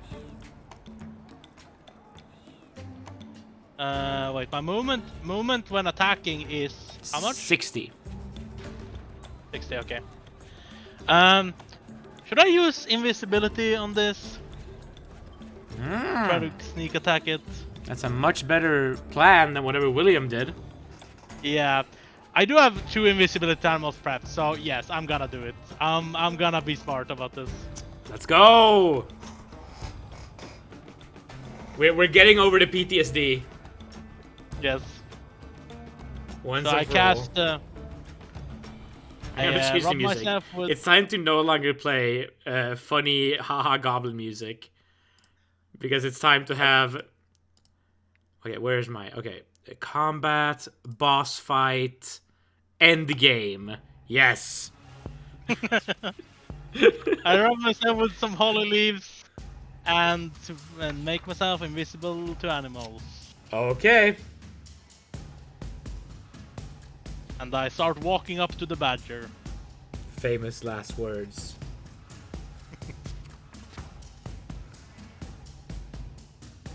Where is it?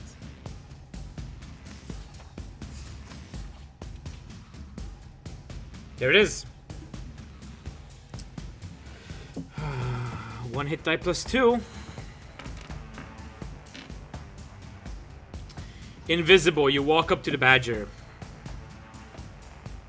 I try to stab at it. Okay. When I get close enough, obviously. Yep. It is out of combat, but it is active.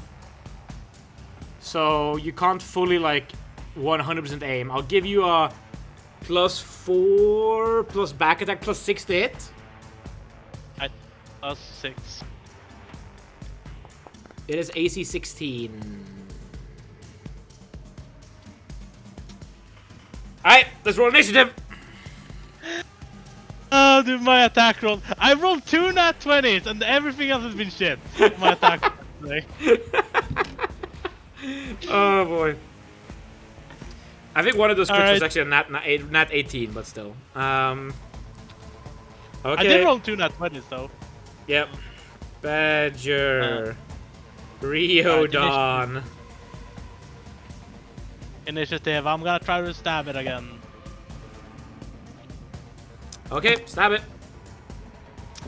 Oh, it beats you just barely. It rolled a 10. It rolled a 12. I assume the badger's reaction is to fight back as badgers. Yes! Do, right? Badgers have some of the highest natural morale in the entire animal kingdom. Yeah. Badgers have a morale of... By the way, I'm pretty sure I am faster than the badger, right? Movement speed-wise? Yeah. Yes, you are. Yes, you are. So I can run. I will run away if things go bad this time. I will stay for a little bit in combat, then I will run away like a bitch if things go bad. The first claw comes out. The real thing about the badger is just 3 attacks per round is crazy, man. The first claw comes out for a 13 to hit. That misses. I have. No, wait, that's a 14 to hit actually. And then another 14 to hit. Also misses. So, what is your AC without the shield, and how many attacks per round can the shield block? 14 without shield, and I don't know. Okay, so you needed a shield for both of those, because those are 2 14s.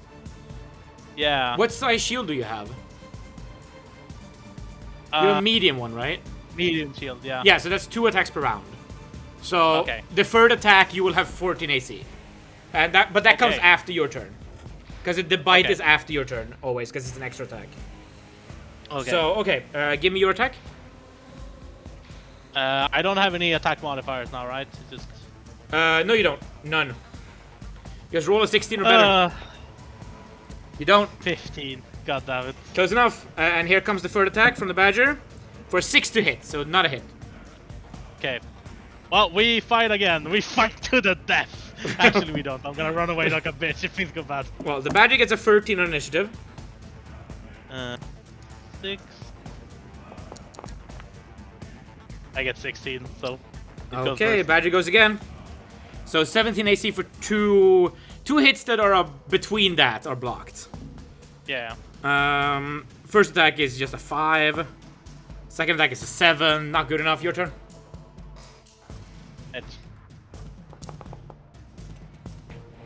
7. I too have high AC, badger. How long can this go on? Okay, here comes the bite. The bite is an 11 to hit. Misses. Okay, initiative.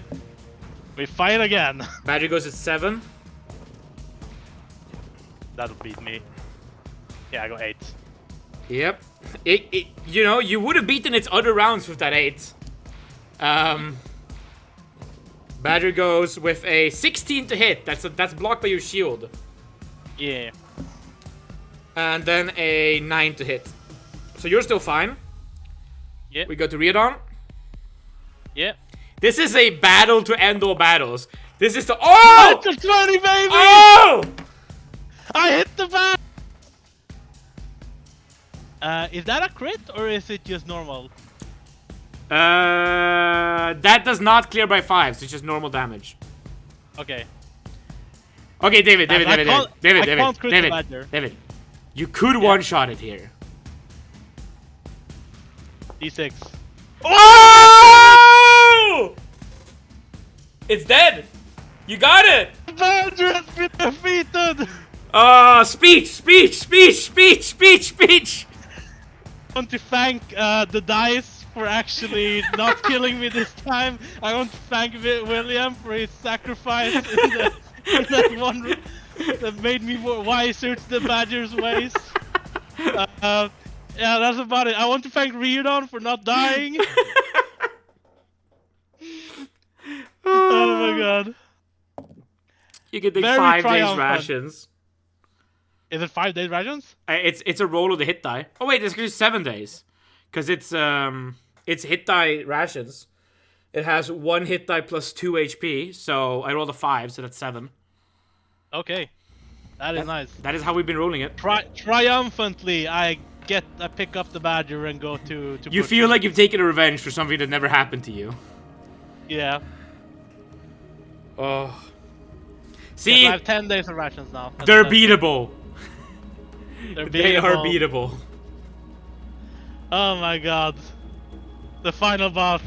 I won the campaign. That was the big. I played Endgame. Once you play Endgame, the campaign ends if you win, right? Yeah. All right. That's it for Riodon. We're retiring the character now.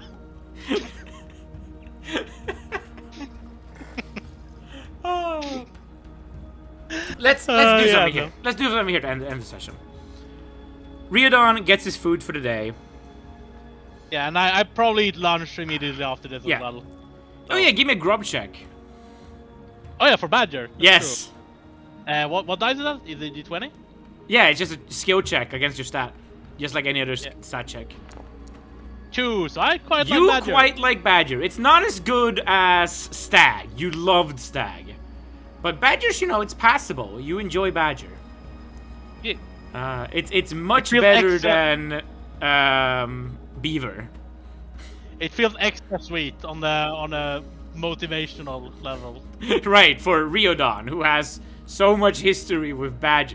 We can just say that Riodon's mom died to a badger or something. It's... I don't know. Let's add some stakes here. It's just some cosmic force that makes him feel vindicative. And one day you're going to roll up a ranger and get to choose a hated foe against who you will have +4 to hit for your entire lifetime. I will be the Goblin Slayer, but for badgers. Yes. Yeah, see, this is my hot D&D take, is that the Goblin Slayer man is a ranger. I mean, yeah, makes sense. Yep. Anyway, let's do a moment here of some introspection. This is something I do every now and then in D&D. We haven't really been alive long enough with other characters you've had for you to really get to do it. But I think now is a good time.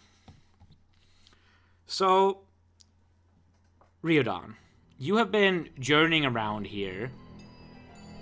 You have been causing some light terrorism with emphasis on light. But then you fucking murder hoboed 3 people in cold blood as they begged for their lives and swore to your unholiness. But then you've let goblins live. Just randomly. Yeah. You met someone you're convinced is a witch, made an amicable deal with her, offering up something that you have no idea what she might use it for faint personal gains. I know that you are an evil character, but what's going on in Riodon's mind at this point? What is he thinking about? How does he think of himself right now? So, I think for Riodon, a lot of this time has just been kind of been spent getting more in tune with his idea of nature, right? Because when he lived with around Lake Cladius with the other druids, he was always kind of, the reason why he's 30 but was still only level 1 was because he never really felt in tune with his druidic magic in that culture. And why he went back then as well, he went hunting.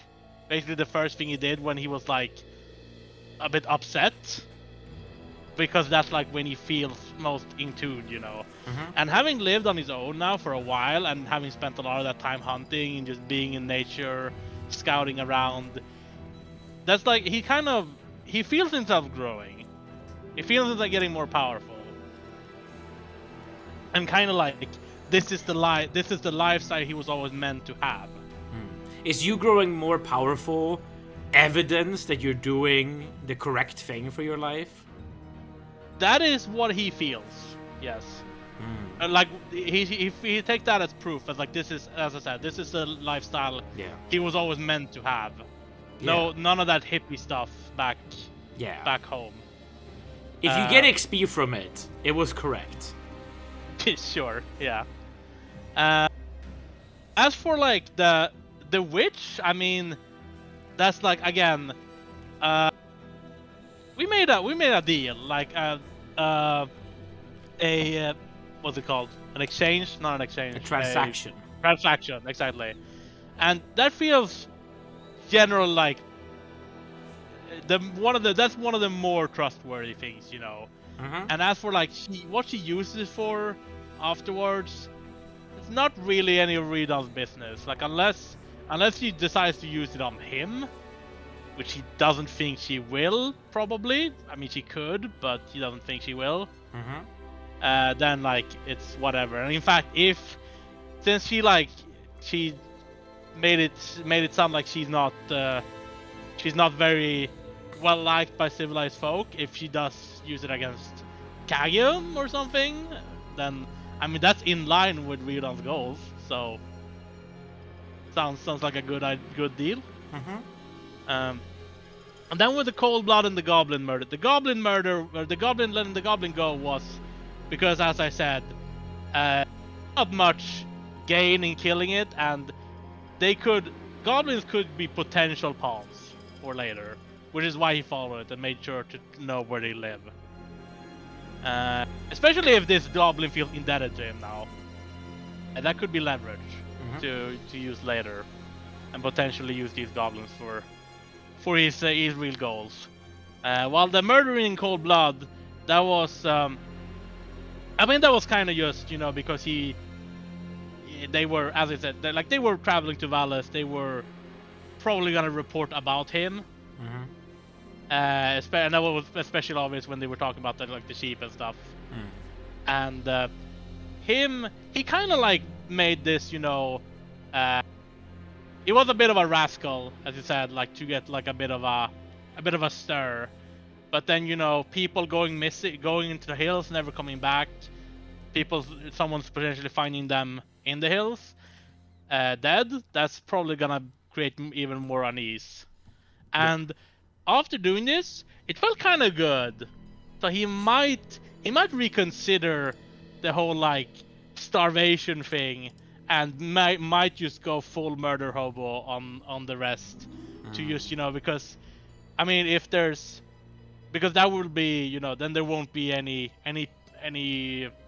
new plants being planted here in spring and stuff. Yep. Which it's a long-term thing, but it's essentially just destroying resources to destroy the people.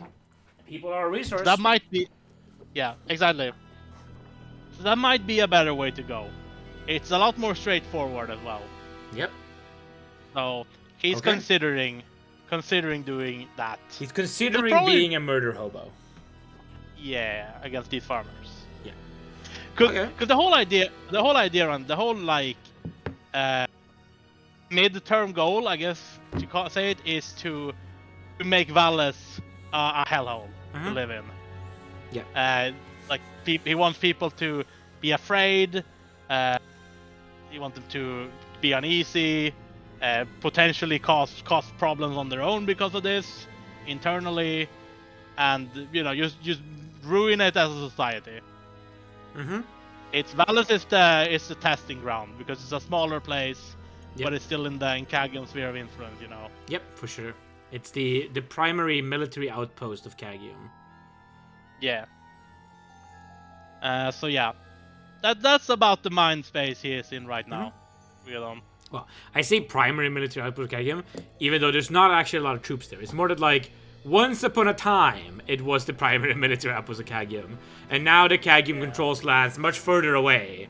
It has its armies over there, you know, in Ignalia and Rupsfurt and Colside and Robur, but it used to be Valles. It is the remnants of a strong military outpost. Yeah. Let's do some XP. Yeah. Okay. As we stop in midday on Badger Day, Tuesday the 9th. Badger is defeating a Badger in combat is worth 5,000 XP. It is worth 70 experience for single combat Badger defeat, which is actually pretty good. Yeah. 70. Then it's an extra 30 for the 2 armed commoners. Then you have. Oh wait. You took the 30 for that? Yeah, I don't know. Cool. Then we have spell casting. We have 1 invisibility and 1 entangle. Is there no XP for the old lady? I guess. No, Only? she was not a combatant. Yeah, that makes sense. Yep. I actually want to give you some XP for the goblin. Take another 35 for the goblin. All right. Because you did disarm the situation, I guess. You know, that's roleplay, if nothing else. And then we got spell casting. Yeah. And that I count 2 spells. Yeah, invisibility against the badger and Entangle against the people. Yep. So that's 100 experience total. Then we got player has a clever idea. No. Player has an idea that saves the party. Actually, what happened around like the nightly encounter? Is there anything to consider there? Or is No, it just... no combat XP there. But no we'll get back to that though. The player has a clever idea. Actually, finding the location of the goblins, I think, is a clever idea. So take 75 experience point for that. Right. It's another thing that like more XP will come when you make use of it, but setting it up is still pretty clever. It's like a flower. 75. Yeah. Player has an idea that saves the party. Take 100 experience. Well, yeah, you've got to make sure. Yeah. Mathing. Yeah, there. Yeah. Player has an idea that saves the party. Take 100 for that. For running away at night from something that probably kills you. Yeah. That is, that is the point of Irondice mode, If I roll an encounter that you're not supposed to be able to beat, I will run the encounter, and then it's up to you to run away. Yeah, because that sounded like some kind of Gorgon Medusa thing. And that I did not feel ready to fight that. I will not tell you what it is. I just say that you judge the situation well. That's what I'll say. Yeah. In terms of power levels. Player roleplays this character well. I actually want to give you 200 for this week. I really liked both your interaction with the goblin and your evil murder hoboing. I thought was pretty good. It felt pretty good. And yeah. I mean, I got an excuse, against the villagers, because I tried to be reasonable and civil and talk with them first, but they were just so crazed, They were totally unreasonable, getting magicked out of nowhere by a scary dude on the mountain. Yeah. So their fault, man. Their fault. Yeah, the situation just escalated beyond control. It couldn't be helped at that point, If you want to explore how that worked mechanically, why I chose that roleplay, of course, it's because I rolled the encounter reaction of flee, right? Yeah. So I rolled them to be terrified out of their minds, and so they were not. Had I rolled cautious, they would have probably talked to you more, So there's a lot of randomization in 2E, and I enjoy it as a DM. It's fun to figure things out on the fly. And then we got plot progression. Not a lot today. A short session as well. Yeah, short session. Take 100 XP for killing some people. That does advance the plot of the terrorism. Yeah. So, did we hit level 3? We did. We did. 4,332 XP. Personal best. Yeah, let's go. New record level for Destinum. What is the next milestone in XP? Let's go back to the DM screen. I actually have this on my DM screen now, so it's much quicker to look up. For Druid, level 4 is at 7,500. 7,500. Yep. Okay. Alright. Well then, at level 3, you get quite a few things. Yeah, I get the tier 2 spells, right? You do. I have also decided, I'm making an executive call as of this level, that we're going to start using not just player's handbook spells for Riodon. I think that it's fine to expand a little bit for you, so we're going to use the anything that is not Koibu on the 2E spells page, If it's Source Koibu, we're not using it, because that is his fucked up, stupid homebrew spells that are lovely and flavorful and wonderful, but they are not made for a regular campaign. They are made for him to have fun. And also, they pretty much all suck. Like, they're all bad. They're bad spells that will just confuse you by taking up space in your new player mind. So we're not going to think about those spells. Sure.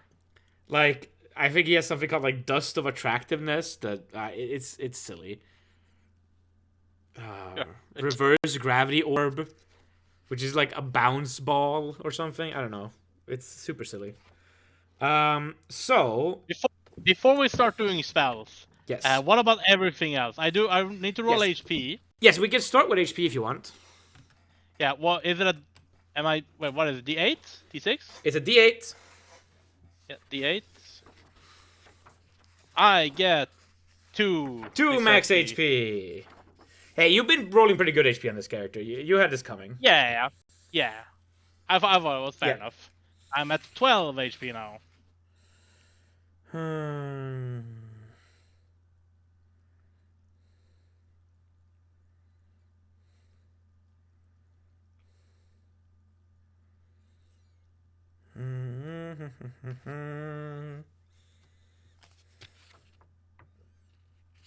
So, are you on the... Let's do all the other things. You get granted powers as a druid.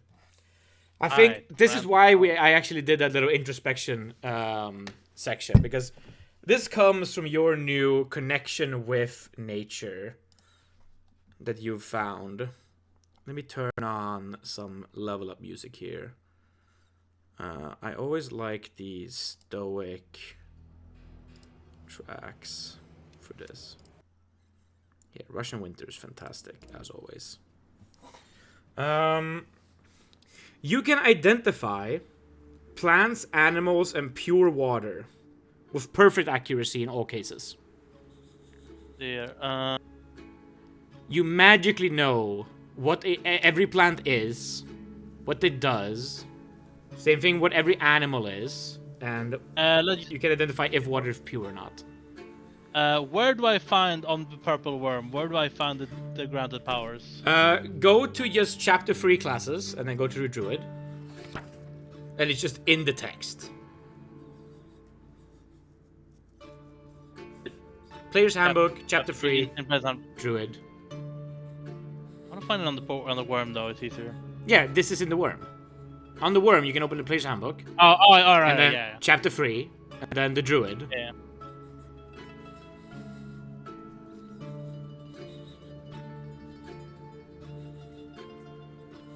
And there's just in the text, it says all the stuff. Under chapter 3? Wait, let me open the worm. I don't have the worm open. I mean, there's one that is the complete book, complete Druid's Handbook. Is that the one? No. It's just in the Player's Handbook. And then from the Player's Handbook, you go to chapter 3, Player Character Classes, and then Class Descriptions, and then Priest, and then Druid. And then there's one called Granted Powers Druid. Okay, yeah. They had more folders than I thought they did. Yeah. Okay. So you can identify plants, animals, and pure water with perfect accuracy. You can pass through overgrown areas, thick thorn bushes, tangled vines, briar patches, without leaving a trail and at your normal movement rate after you reach third level. So all that stuff we said about now we know, I have all my modifiers for movement rates, they're gone now. You just move at normal speeds. I will still reduce your speed in the hills though, because that's more for elevation, but not in the forest. You can learn the languages of woodland creatures. Now again, the way I want to rule this is that you don't just learn it now, but you basically have a slot open where if you put even like a little bit of effort into learning a language, you will magically acquire it very quickly. But it save the slot. Right now, it feels most likely that it'll be goblin. That would make sense.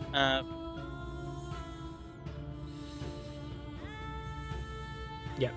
So the list of stuff here is just like examples, right? it includes these, but there are more that can be, and goblins absolutely function. And because you're evil, I will also allow, like... for example, if you would have said that you wanted to keep Henrik with you, I had a plan that you could learn, like, Infernal from Henrik or something. I would allow that, because you're a different kind of druid in a way. Yeah. Yes. You are immune to charm spells cast by woodland creatures. No, that's after 7th level. So you're not immune to charm spells yet. And shape-changing is also 7th level. So those are your level 3 granted powers. So it's the language, the movement speed, and the identification. Yeah.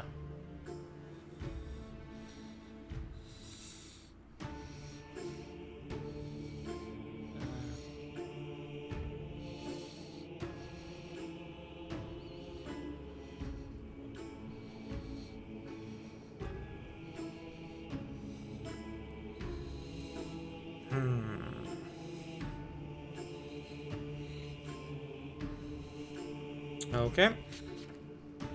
Then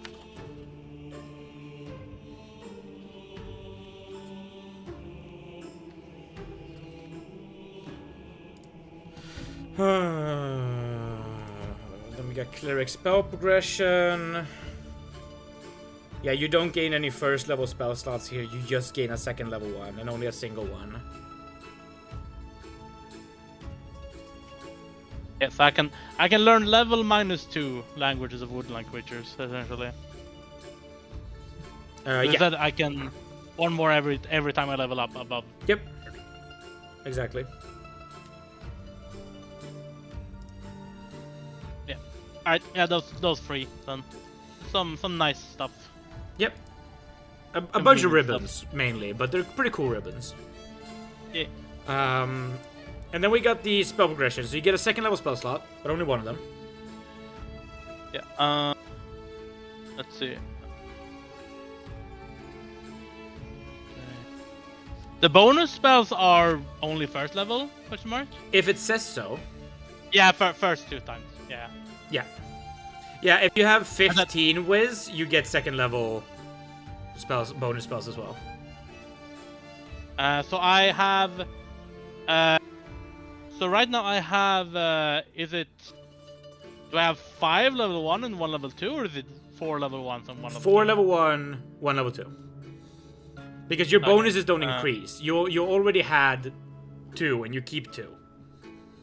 The only new spell slot here is your second level spell slot. Yeah. Now, in second edition, you cannot upcast. It's not a thing. So, you cannot memorize a first level spell with your second level spell slot. You cannot memorize a second level spell with your first level spell slot. That makes more sense. But you can't upcast. Things automatically upcast all the time, because there's both, like, spell level, but then there's also, like, casting level. So, for example, a magic missile has a thing, like, it gets more missiles per level of the caster. So a 9th level wizard will always cast magic missile stronger. You can't make it weaker again. That's a thing that, like, powers of scales uncontrollably in magic casters in the system, where it's difficult for very, very powerful wizards to not kill people because their spells are so strong, you know? Because everything is always upcast. But the spell slots are the same for the spell level. Okay, you ready to start doing spells? Yes. Cool. I'm gonna move. Have you written down your spheres anywhere? No. I think it's best that you do that. Spell spheres. Okay. Tell me when you're ready.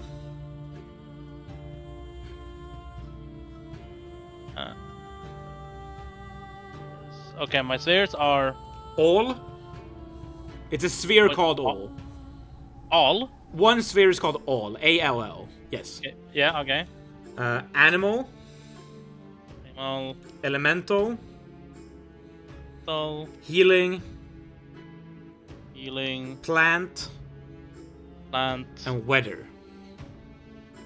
And weather. Yes.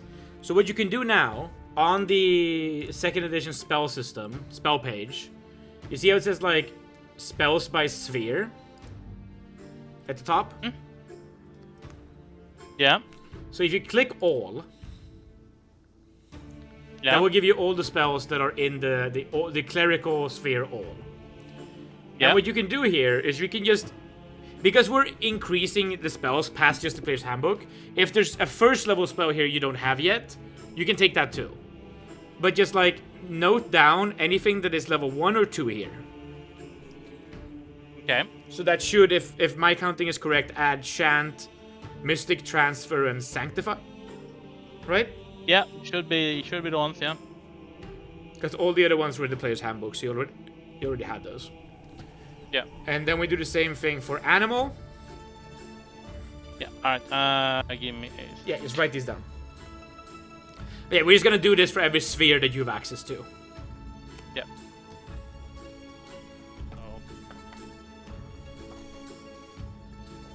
I remember you telling me when you were playing your first ever D&D campaign in 5e that you were playing a druid, and it was quite overwhelming because you had so many fucking spells to choose from, and you had to do it every level and you had access to every spell.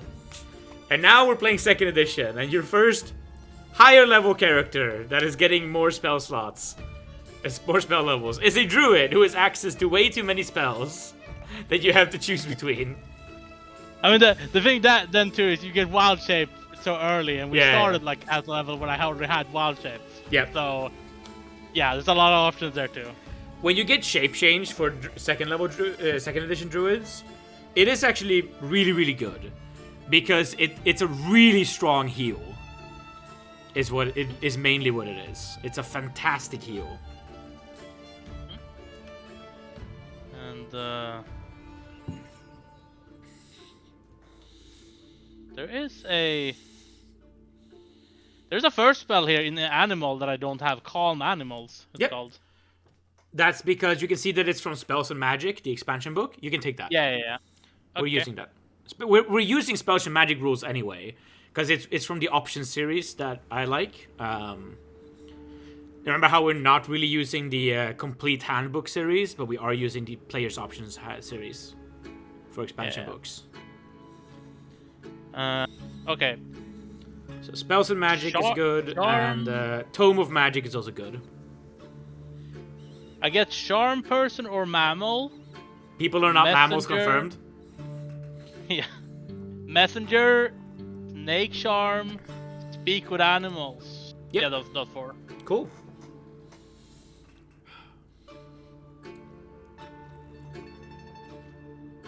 Cool spells. You can have homework to read these spells before next session. Yeah. That's gonna be... I think that's good enough homework, right? Being a player and not needing to do prep. Yeah, sure. Sure.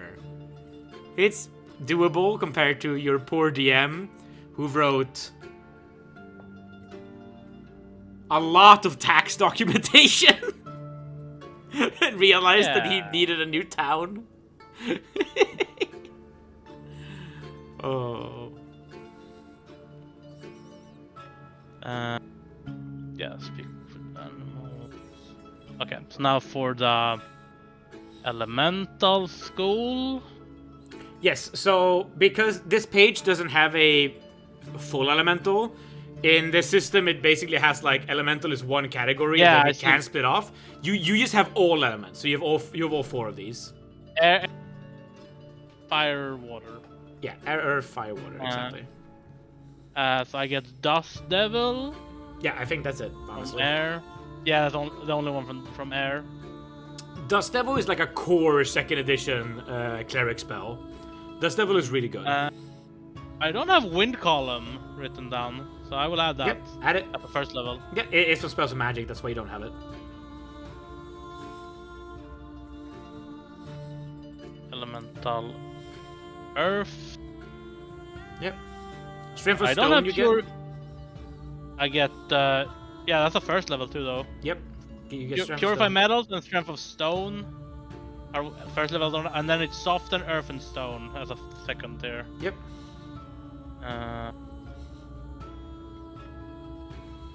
Purify Metals.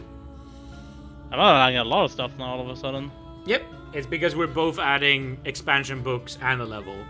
So it's quite a bit at the same time. Then it's...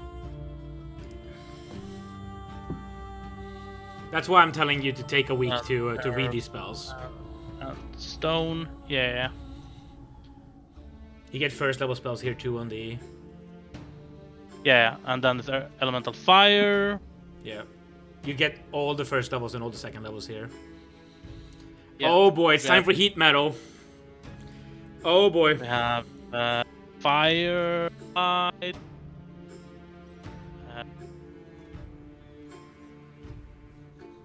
Heat metal is fucked up. Log of Ever Burning. Mm-hmm. Log of Ever Burning is an iconic second edition spell. And then for the second level, we have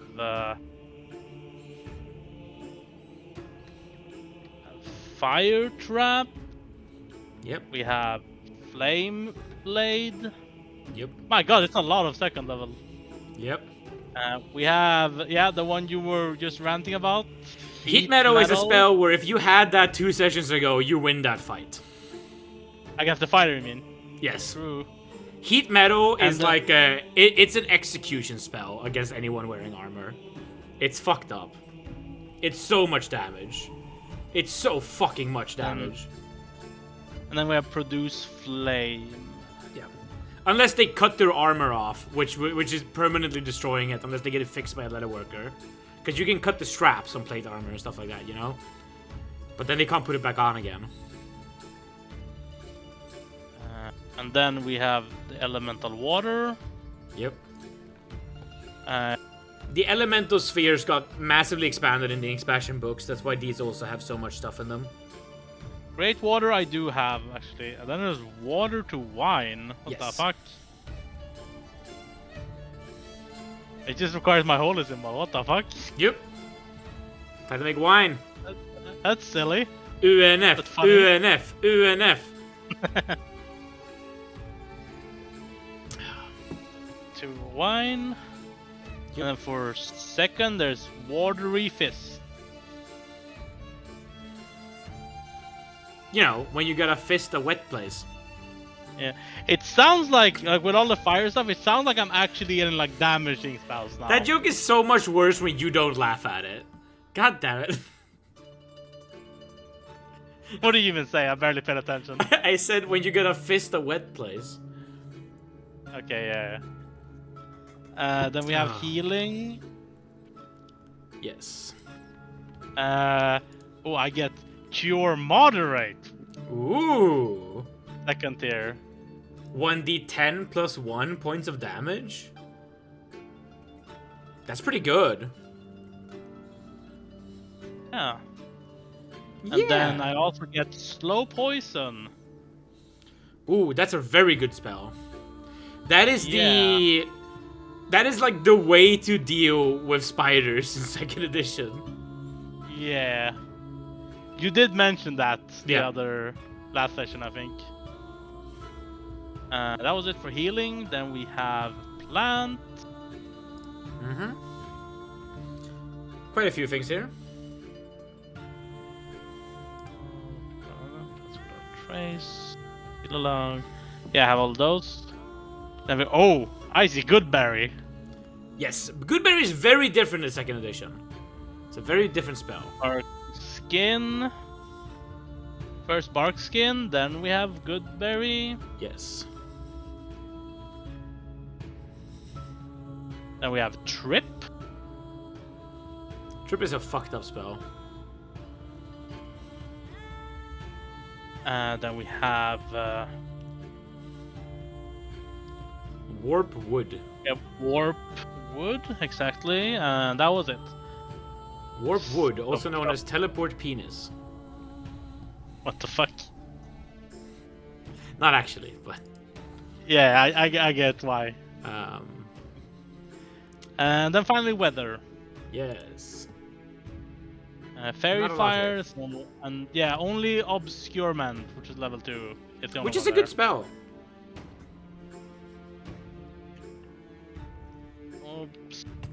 Obscurement. There we go. Cool. That is it. That's a pretty good spell list. It's pretty long. It's gonna get longer. Yeah. You better die and reroll your character. It's over. Like, this is too long a spell list. You can't play this way, man. We gotta get a thief going. Come on, much easier. Yeah, because you don't already have a thief, right? Totally. We are. I mean, Timmy said he will start playing with me again, not this weekend, but the weekend after that. He's finally a bit more free again, so we can finally do some more Samuel sessions. Yeah. I Still not had any sessions after he got knighted, right? Yeah, haven't had a session since then. Samuel is currently almost a full month behind you. So I think Samuel's going to have a little bit of a time skip because he does have some downtime to get to. So we're going to have a little bit of a downtime session with Samuel. Yeah, because Riodon has been moving the calendar forward quite a lot, actually. Yes, he has, because you keep saying like stuff like, yeah, I spent 3 days looking at grass. And I'm like, okay. Looks at grass. Only one day. Only one day. I spent 3 days. It was 1 day scouting, and the 3 days was scouting at this whole circled in area. There are 3 days in a row that say scout, then most scout, mo problems. I love my calendar. It's a very exploration-y campaign, or it's a very exploration-y campaign. Which is what you wanted. You told me when we started playing Irondice, you wanted to do traveling and exploration, so... Yeah. You have been able to do that. That has felt nice. I've been able to fulfill your desired wish for how the campaign should function, so... Yeah. This does feel like a very David campaign, I'll say that. It's a lot of hunting and resource management and just being out in nature and traveling. Yeah. It fits you. Yeah, I mean, if I'm gonna be a druid, then I should do nature stuff, right? Yeah, hell yeah. Not just about being a hippie, it's about actually being in nature. Yep. It's, I have done, I did a whole bunch of world building this week, right? Not just taxes. I also did a bunch of, like, where do animals live? I have figured out where the dinosaurs are. Oh my god. Point me in the direction. Riodon does not know where the dinosaurs are. He has not met David them. know where the dinosaurs are? The dinosaurs are mostly in Passia. Which is... up there. Okay. Yeah. Wouldn't it be... That's pretty far north. Wouldn't that be, like, a bit cold for the dinosaurs? Yes, I have very specific dinosaurs. There are also some dinosaurs in Oh yeah, that's another thing I renamed. I renamed Gurmad to Dalod. I did some look into my elf linguistics. And I decided to rename Gurmad to Dalod. But that also has some dinosaurs in it, but... Yeah. I chose my dinosaurs carefully. Did you choose real species or just like based on real species? Things that are in the monster's manual. Okay, fair enough. So, man, I was actually looking into 5e. I'll keep this on the fucking episode because it was a fun conversation topic. For those of you in the audience who don't know, David is a little bit of a dinosaur otaku. I was looking at a guide to wild shaping in 5e 2024 rules. And so dinosaurs came up, because some dinosaurs are pretty good wild shape things. Yeah, when I played a Lizard Folk Druid, which I've done which is what my first character was, I reflavored all of my wild shapes into some kind of dinosaur or Archosaurian reptile or other things like that. But if you're not reflavoring, if you're just using the stat block, look, I get the Triceratops are strong, but why are they a CR5 creature when the Allosaurus is a CR2? That makes very little sense to me. I mean, the Triceratops is it's really bulky. Yeah. For example, like a Triceratops is if we go with weight, Allosaurus weight. Allosaurus weighs like a ton, or 1.5 tons about. Mm-hmm. Maybe 2 for a big one. The Allosaurus is the same CR as the Rhino. And the Triceratops is 3 CRs above that. Yeah, Triceratops weighed between 6 and 12 tons. Oh, yeah, that's pretty big, yeah. They are like minimum elephant sized. So the elephant is a CR lower than them. It's a CR 4. Yeah. Oh, another thing that pissed me off. Killer whales. Orcas, my favorite animal. CR 3. That doesn't sound right. There is no fucking way. Yeah, because orcas weigh... Okay, they're actually only 3 to 4 kilograms, but... Or tons. Not kilograms. No, but still, like, if you're in the water, they fuck you up. There's just no ifs or buts about it. Yeah. I guess the thing about... I guess the... Yeah, I feel... That does sound a bit low, but I guess the saving grace should be that if you're encountering an orca, it should be not just one orca. Oh yeah, of course. Oh yeah, and then the mammoth is 2 CR higher than the elephant. That also pissed me off. I guess it depends what kind of mammoth and what kind of elephant we're talking about, but generally... The woolly mammoth was smaller than the African elephant, right? They're about the same size. Okay. But, I mean, there are other mammoths than just the woolly mammoths. There are bigger mammoths, for example. Sure. Like, so it depends. It very much depends on what we're doing. Like, the biggest mammal ever was a... I'm not sure it was a mammal, or it was an... You mean land mammal? But, yeah, obviously. Yeah. Biggest... I think I have the list here. Wait. Right, Paleoloxodon. I think Paleoloxodon is a mammoth. Okay, so... Yeah, here's the list. I found the list from earlier. The killer whale was CR 3, which is the same CR as the giant scorpion. But yeah, I got pissed off by... Look, I know that hippos are fucking dangerous, and they have the human kill high score, okay? I don't think that the hippo should be stronger than the killer whale. Yeah, no, that's nonsense. It is nonsense. Hippos are the same CR as elephants. Yeah, that is nonsense. Okay, Paleoloxodon is... I don't think it's a mammoth, which is a type of elephant. Which, I mean, it's a thin line anyways, but... Do you know what an archelon is? Yeah, it's a giant sea turtle. Yeah, that one is also the same as the elephant and the hippo, as CR4. Maybe because it's really tanky, because of it's a turtle, I guess. It's really fast. This is an 80 foot swim speed. Yeah, sea turtles are pretty fast, dude. Okay. Cool. I'm not sure if an archelon would be that fast, but I don't think it's unreasonable. At CR2, there is the saber-toothed tiger, the rhinoceros, the allosaurus, but then also the polar bear. Is in there. Yeah, I mean, a polar bear being the same as like a smilodon is like fairly reasonable, I guess. An allosaurus should be higher, so in comparison. It should at least be CR3. Yeah, I agree with that. Yeah. Allosaurus being CR2 always felt a bit weird to me. And then you have the lion is in CR1, whereas the saber-toothed tiger is in CR2.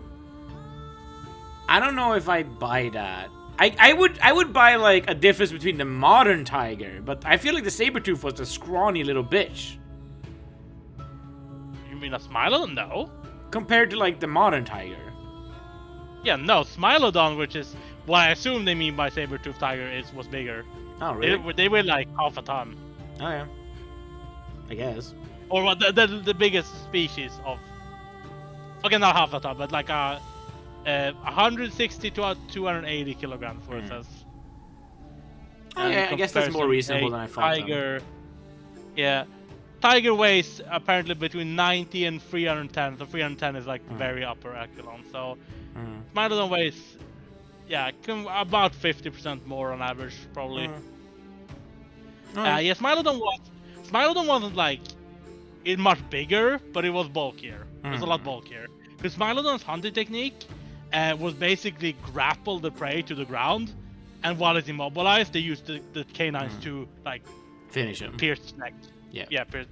Because the canines were actually pretty fragile, so they would break if they tried to like use them as like a grappling thing, like a crocodile would or whatever. The Triceratops is actually the strongest dinosaur in the 5e Player's Handbook, Monster Manual. Really? Yep. It's above the T-Rex even? Yep. The T-Rex is not even mentioned in this tier list because it's not worth wild chipping into at any level. Wait, what do you mean? It's not strong enough to be. The wild chip. You mean? Yeah. This is built from a meta perspective, right? This is someone trying to power a game. So the T-Rex is not mentioned, but the only beasts that are stronger than Triceratops, there's only 2 beasts that are CS6 or higher. And it's the mammoth was one of them, and then it's the giant squid. I don't know. What is the... I don't know what the T-Rex is like in 5e. 2020. T-Rex is...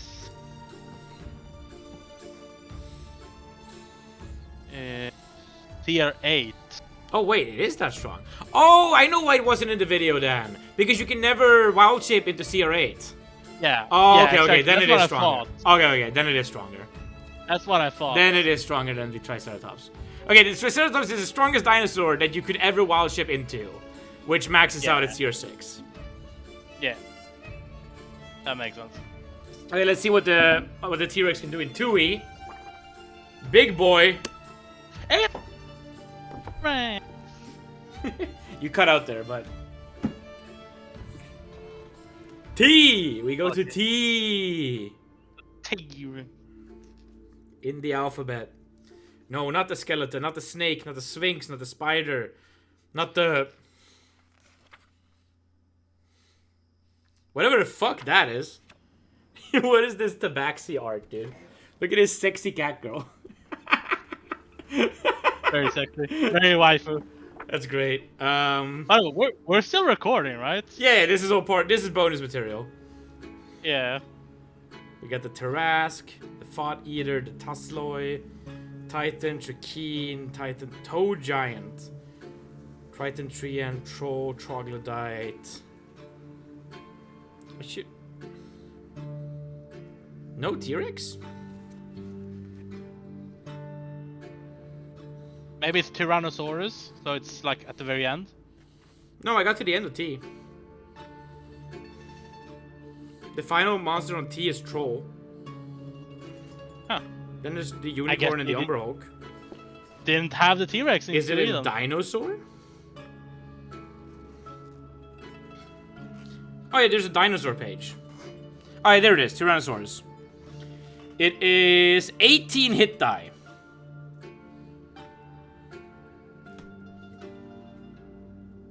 Which is tied with the Stegosaurus. For... oh, it is behind. There is a stronger dinosaur. At 24 hit die is the Diplodocus. Diplodocus, yeah, that makes sense. I was thinking like, that has to be a sauropod. Yep. Okay, that's the sauropod. Got it. Diplodocus is one of the smaller sauropods. It's very long, but it's not very heavy compared to like the Titanosaurs. Okay. Judge 2E's dinosaur selection. They got the Ankylosaurus. That's my favorite dinosaur. Yeah. I love it. That one's based. It's my second favorite. At 9 hit die. They got the... What's it AC? What's the AC of the Anky? 0, so that's 20 AC. That makes sense. Because Anky makes sense that it wouldn't have too much HP because they're not super big compared to other dinosaurs, but they should have a lot of AC. Remember that hit die is not just HP, it's also basically level, so they get more to hit the more hit die they have. Yeah. Then they have Deinonychus. Deinonychus. Yeah. Deinonychus is what most people think is a velociraptor. Okay. They are what the velociraptor. They are what the velociraptors were in the original Jurassic Park novel. Yeah. It has 21 movement. And 4 hit die. I mean, would make sense for raptors at the time. raptors weren't actually as fast as you like to depict them in. You know what it is? Media, I'm looking at its but stat then block. was one of the fastest ones. I'm looking at its stat block. It has 4 armor class, so 16 armor. 3 attacks per round. You know what it is? It's a 4 hit die fast badger. Which I appreciate. That makes sense to me. That fits. Then we got the Diplodocus. Diplodocus are about the size of a wolf, by the way. They're just a lot longer, but like in terms of... Yeah, they're about the size of a 4 hit die badger. Yeah. Okay, then we got Diplodocus. AC 14. Diplodocus is more of a... Diplodocus, okay. Yeah, I used to pronounce it Diplodocus. Actually, like Diplodocus. Fun fact, when I was little, I thought Diplodocus and Diplodocus were different animals. Let's go. because I think I initially pronounced it Diplodocus, but then I heard it being pronounced Diplodocus. Is it? In Walking with Dinosaurs. So it's a big animal, right? Because it's a sauropod. Does Diplo... Yes. Is Diplo just the word for big? Is that why Diplo are big Legos? Because they're Diplo? You mean Duplos. Oh, right, they're called Duplos. Ah, never mind. Yeah. My whole theory fell apart. So. Never mind. Not sure what it... if it's not the same word as Duplos, then my theory fell apart. It was just based on the Lego sizes. Yeah, I don't think it means big in any way. Let's see what... Right. What does it mean?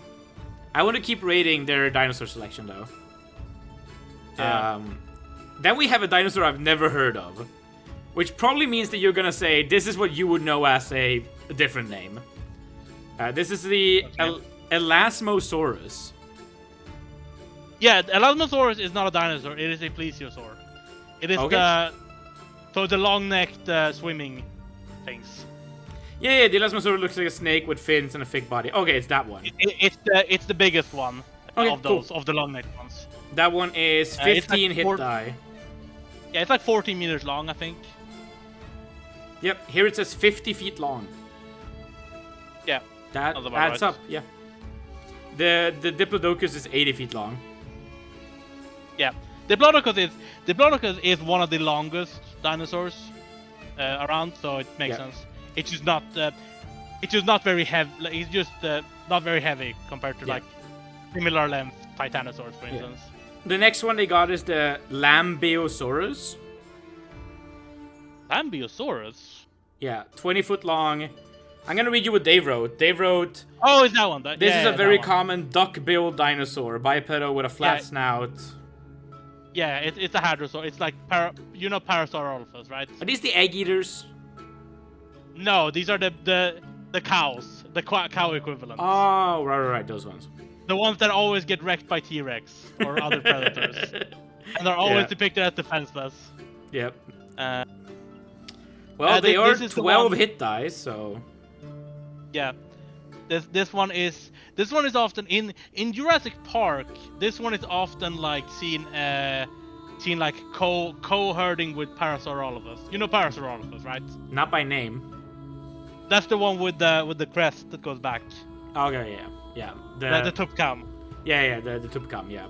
I know that this one is basically the same, except it has like a big forward-facing kind of thing instead. I mean, I can just show you a picture. It's my second favorite dinosaur is Iguanodon, like the one. Iguanodon, yeah, I like that one a lot. That is the second dinosaur ever discovered, and was one of the 3 dinosaurs that was used to create the basis of what dinosaur means. I'm aware of that, which is part of why I like it so much. Anyway, the next dinosaur they added in 2nd edition, there's only 4 left. This is the thing, by the way. I should link the picture. I'll check it later, because if I do it now, I'll ruin the recording. There are 4 left. The next dinosaur is not a dinosaur. It is the General Pterodon. It just says Pterodon. Oh, no, in that case it's... No, wait, Pteranodon. Pteranodon. Yeah, that is a thing. Pterosaur is the general. Okay. Pteranodon. Pteranodon is a genus. Alright, cool. Yeah, that is... When you think of a pterosaur, Pteranodon is the one you think of. So it is the general one, but yeah. Yeah. Next we got... basic bit. Yeah, the Pteranodon is, by the way, 3 hit die. Yeah, Yeah, I guess that makes sense. It's like decently big, but it it's is the weakest thing of the that's bunch. Yeah. 30-foot wingspan. That's 10 meters. Yes. No, or yeah, I guess it almost is. Yeah, that is a bit oversized. It's a bit less than 10 meters. It's like 8 meters. Yeah, actually, I think that might be pretty accurate. Its wingspan is a 5e combat movement turn. Yeah. Oh no. Okay, it's a bit more. They had about 6 meters. That's what I thought. Oh yeah. It was the average. They're not that big. When they're like standing, they're about half the height of a human when they're standing on the ground. If you don't count the crest. If you count the crest, they can be like about the same height as a human. The next one is the Stegosaurus, as I said, with its 18 hit die. Then we got the Triceratops, and then we got the Tyrannosaurus. So that's the selection. Yeah. What would you rate if you had to pick 9 dinosaurs? Are these good choices? Just before I answer that question, Stegosaur, you said it had 18 hit dice? Yep, 18 hit die Stegosaurus. How much does Triceratops have? 16. That doesn't sound right. Stegosaurus and Triceratops are like about the same size, but Triceratops is like twice the weight. It says that the Stegosaurus is 1 foot longer. Yeah, it is longer, but it's a lot less bulky. I think that the hit die difference is also from damage. The Triceratops actually has 3 attacks per round though, whereas the Stegosaurus only has 1 attack, but it does 5d4 damage, which is pretty big.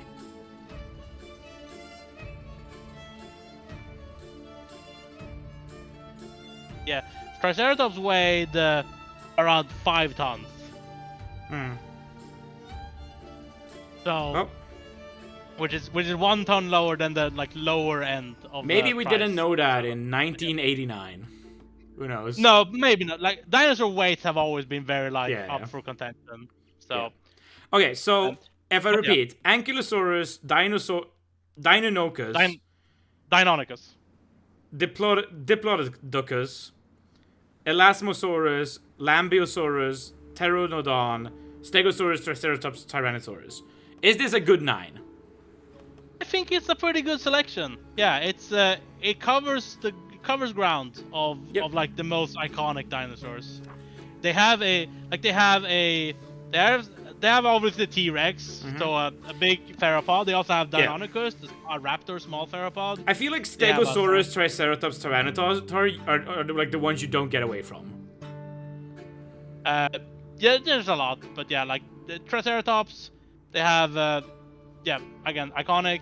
Stegosaurus, they have a Stegosaurid, and Ankylosaur, Ankylosaurid. You have a sauropod, a hadrosaur / ornithopod, and the only major group which is missing is like the Pachycephalosaurs, which is the 2-legged ones, plant eaters with the dome head. Yeah, headbutt mon. Yeah, Cranidos, they are pretty. Was it? Cranidos. Yeah, like Cranidos, exactly. But they're a pretty small group anyways, so that's fine. They're the ones I call the egg eaters, because I feel like I remember them eating eggs.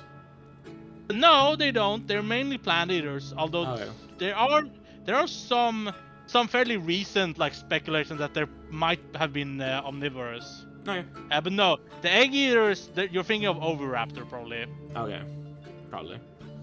Or like Gallimimus. Probably Oviraptor, because they have egg in the name. Those are theropods. Okay. I just felt like I saw them in an egg-eating scene in some documentary animation one time, but whatever. They might have been the victims. Again, the Pachycephalosaurs, they are also bipedal, like the theropods. So I can understand why you confused them. I hope our potential audience enjoys their 25-minute dinosaur discussion podcast. This is great. Yeah, of course. Stretching the episode length a bit. Yeah, but then also going beyond the other selection, they have a pterosaur. They have a plesiosaur. That's a pretty good selection. For water, they could have thrown a mosasaur in there too, or maybe a pliosaur, which is the same as a plesiosaur but short-necked and apex predators. Yeah. But that's adding more. And mosasaurs are actually just straight up lizards, so they shouldn't really be dinosaurs, even by obviously elasmosaurs aren't or like plesiosaurs, they're like closest living relatives of You turtles. need a water not a dinosaur, and a pterodactyl, not a dinosaur, in the list because they're cool, you know. I know that they're not dinosaurs, but they should be on the dinosaur page. They could have done an ichthyosaur as well, but in terms of actual like taxonomy, a plesiosaur is the closest to a dinosaur out of the main. Would you cut out any of these 9 to add one of those? And no, I wouldn't. No. Okay, then it's a good 9. Final question on the dinosaur topic, I guess, like, for end session. The only one would be like replacing the Lambeosaurus. Because I didn't actually recognize this name. Yeah. So that it would be like replacing that one with the Parasaurolophus. I'm bad at pronouncing that, because that's the most iconic one out of that group. But that's nitpicky. They're like basically interchangeable. I feel like I'm such an autism enabler right now. It's so good. Anyway, final question. If you defeat a Diplodocus in combat, not single combat, let's just say like you did it with friends so that we just do the base XP value, how much experience do you think it's worth?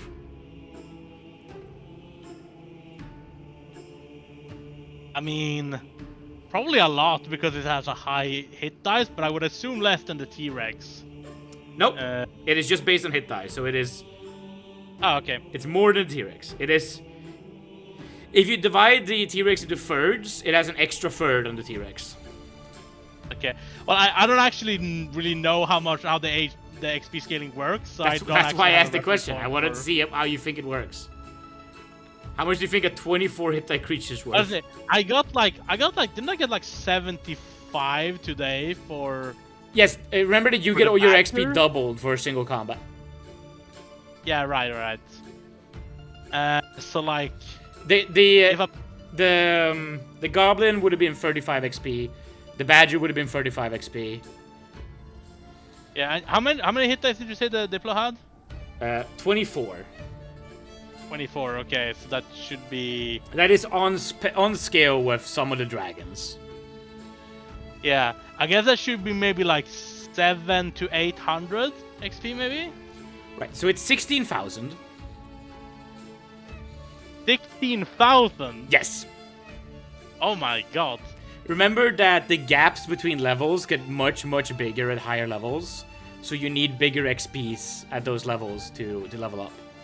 So fair enough. You need to go be able, there needs to be something that actually gives that much XP. Yeah. Yep. Anyway, that was session plus dinosaur podcast.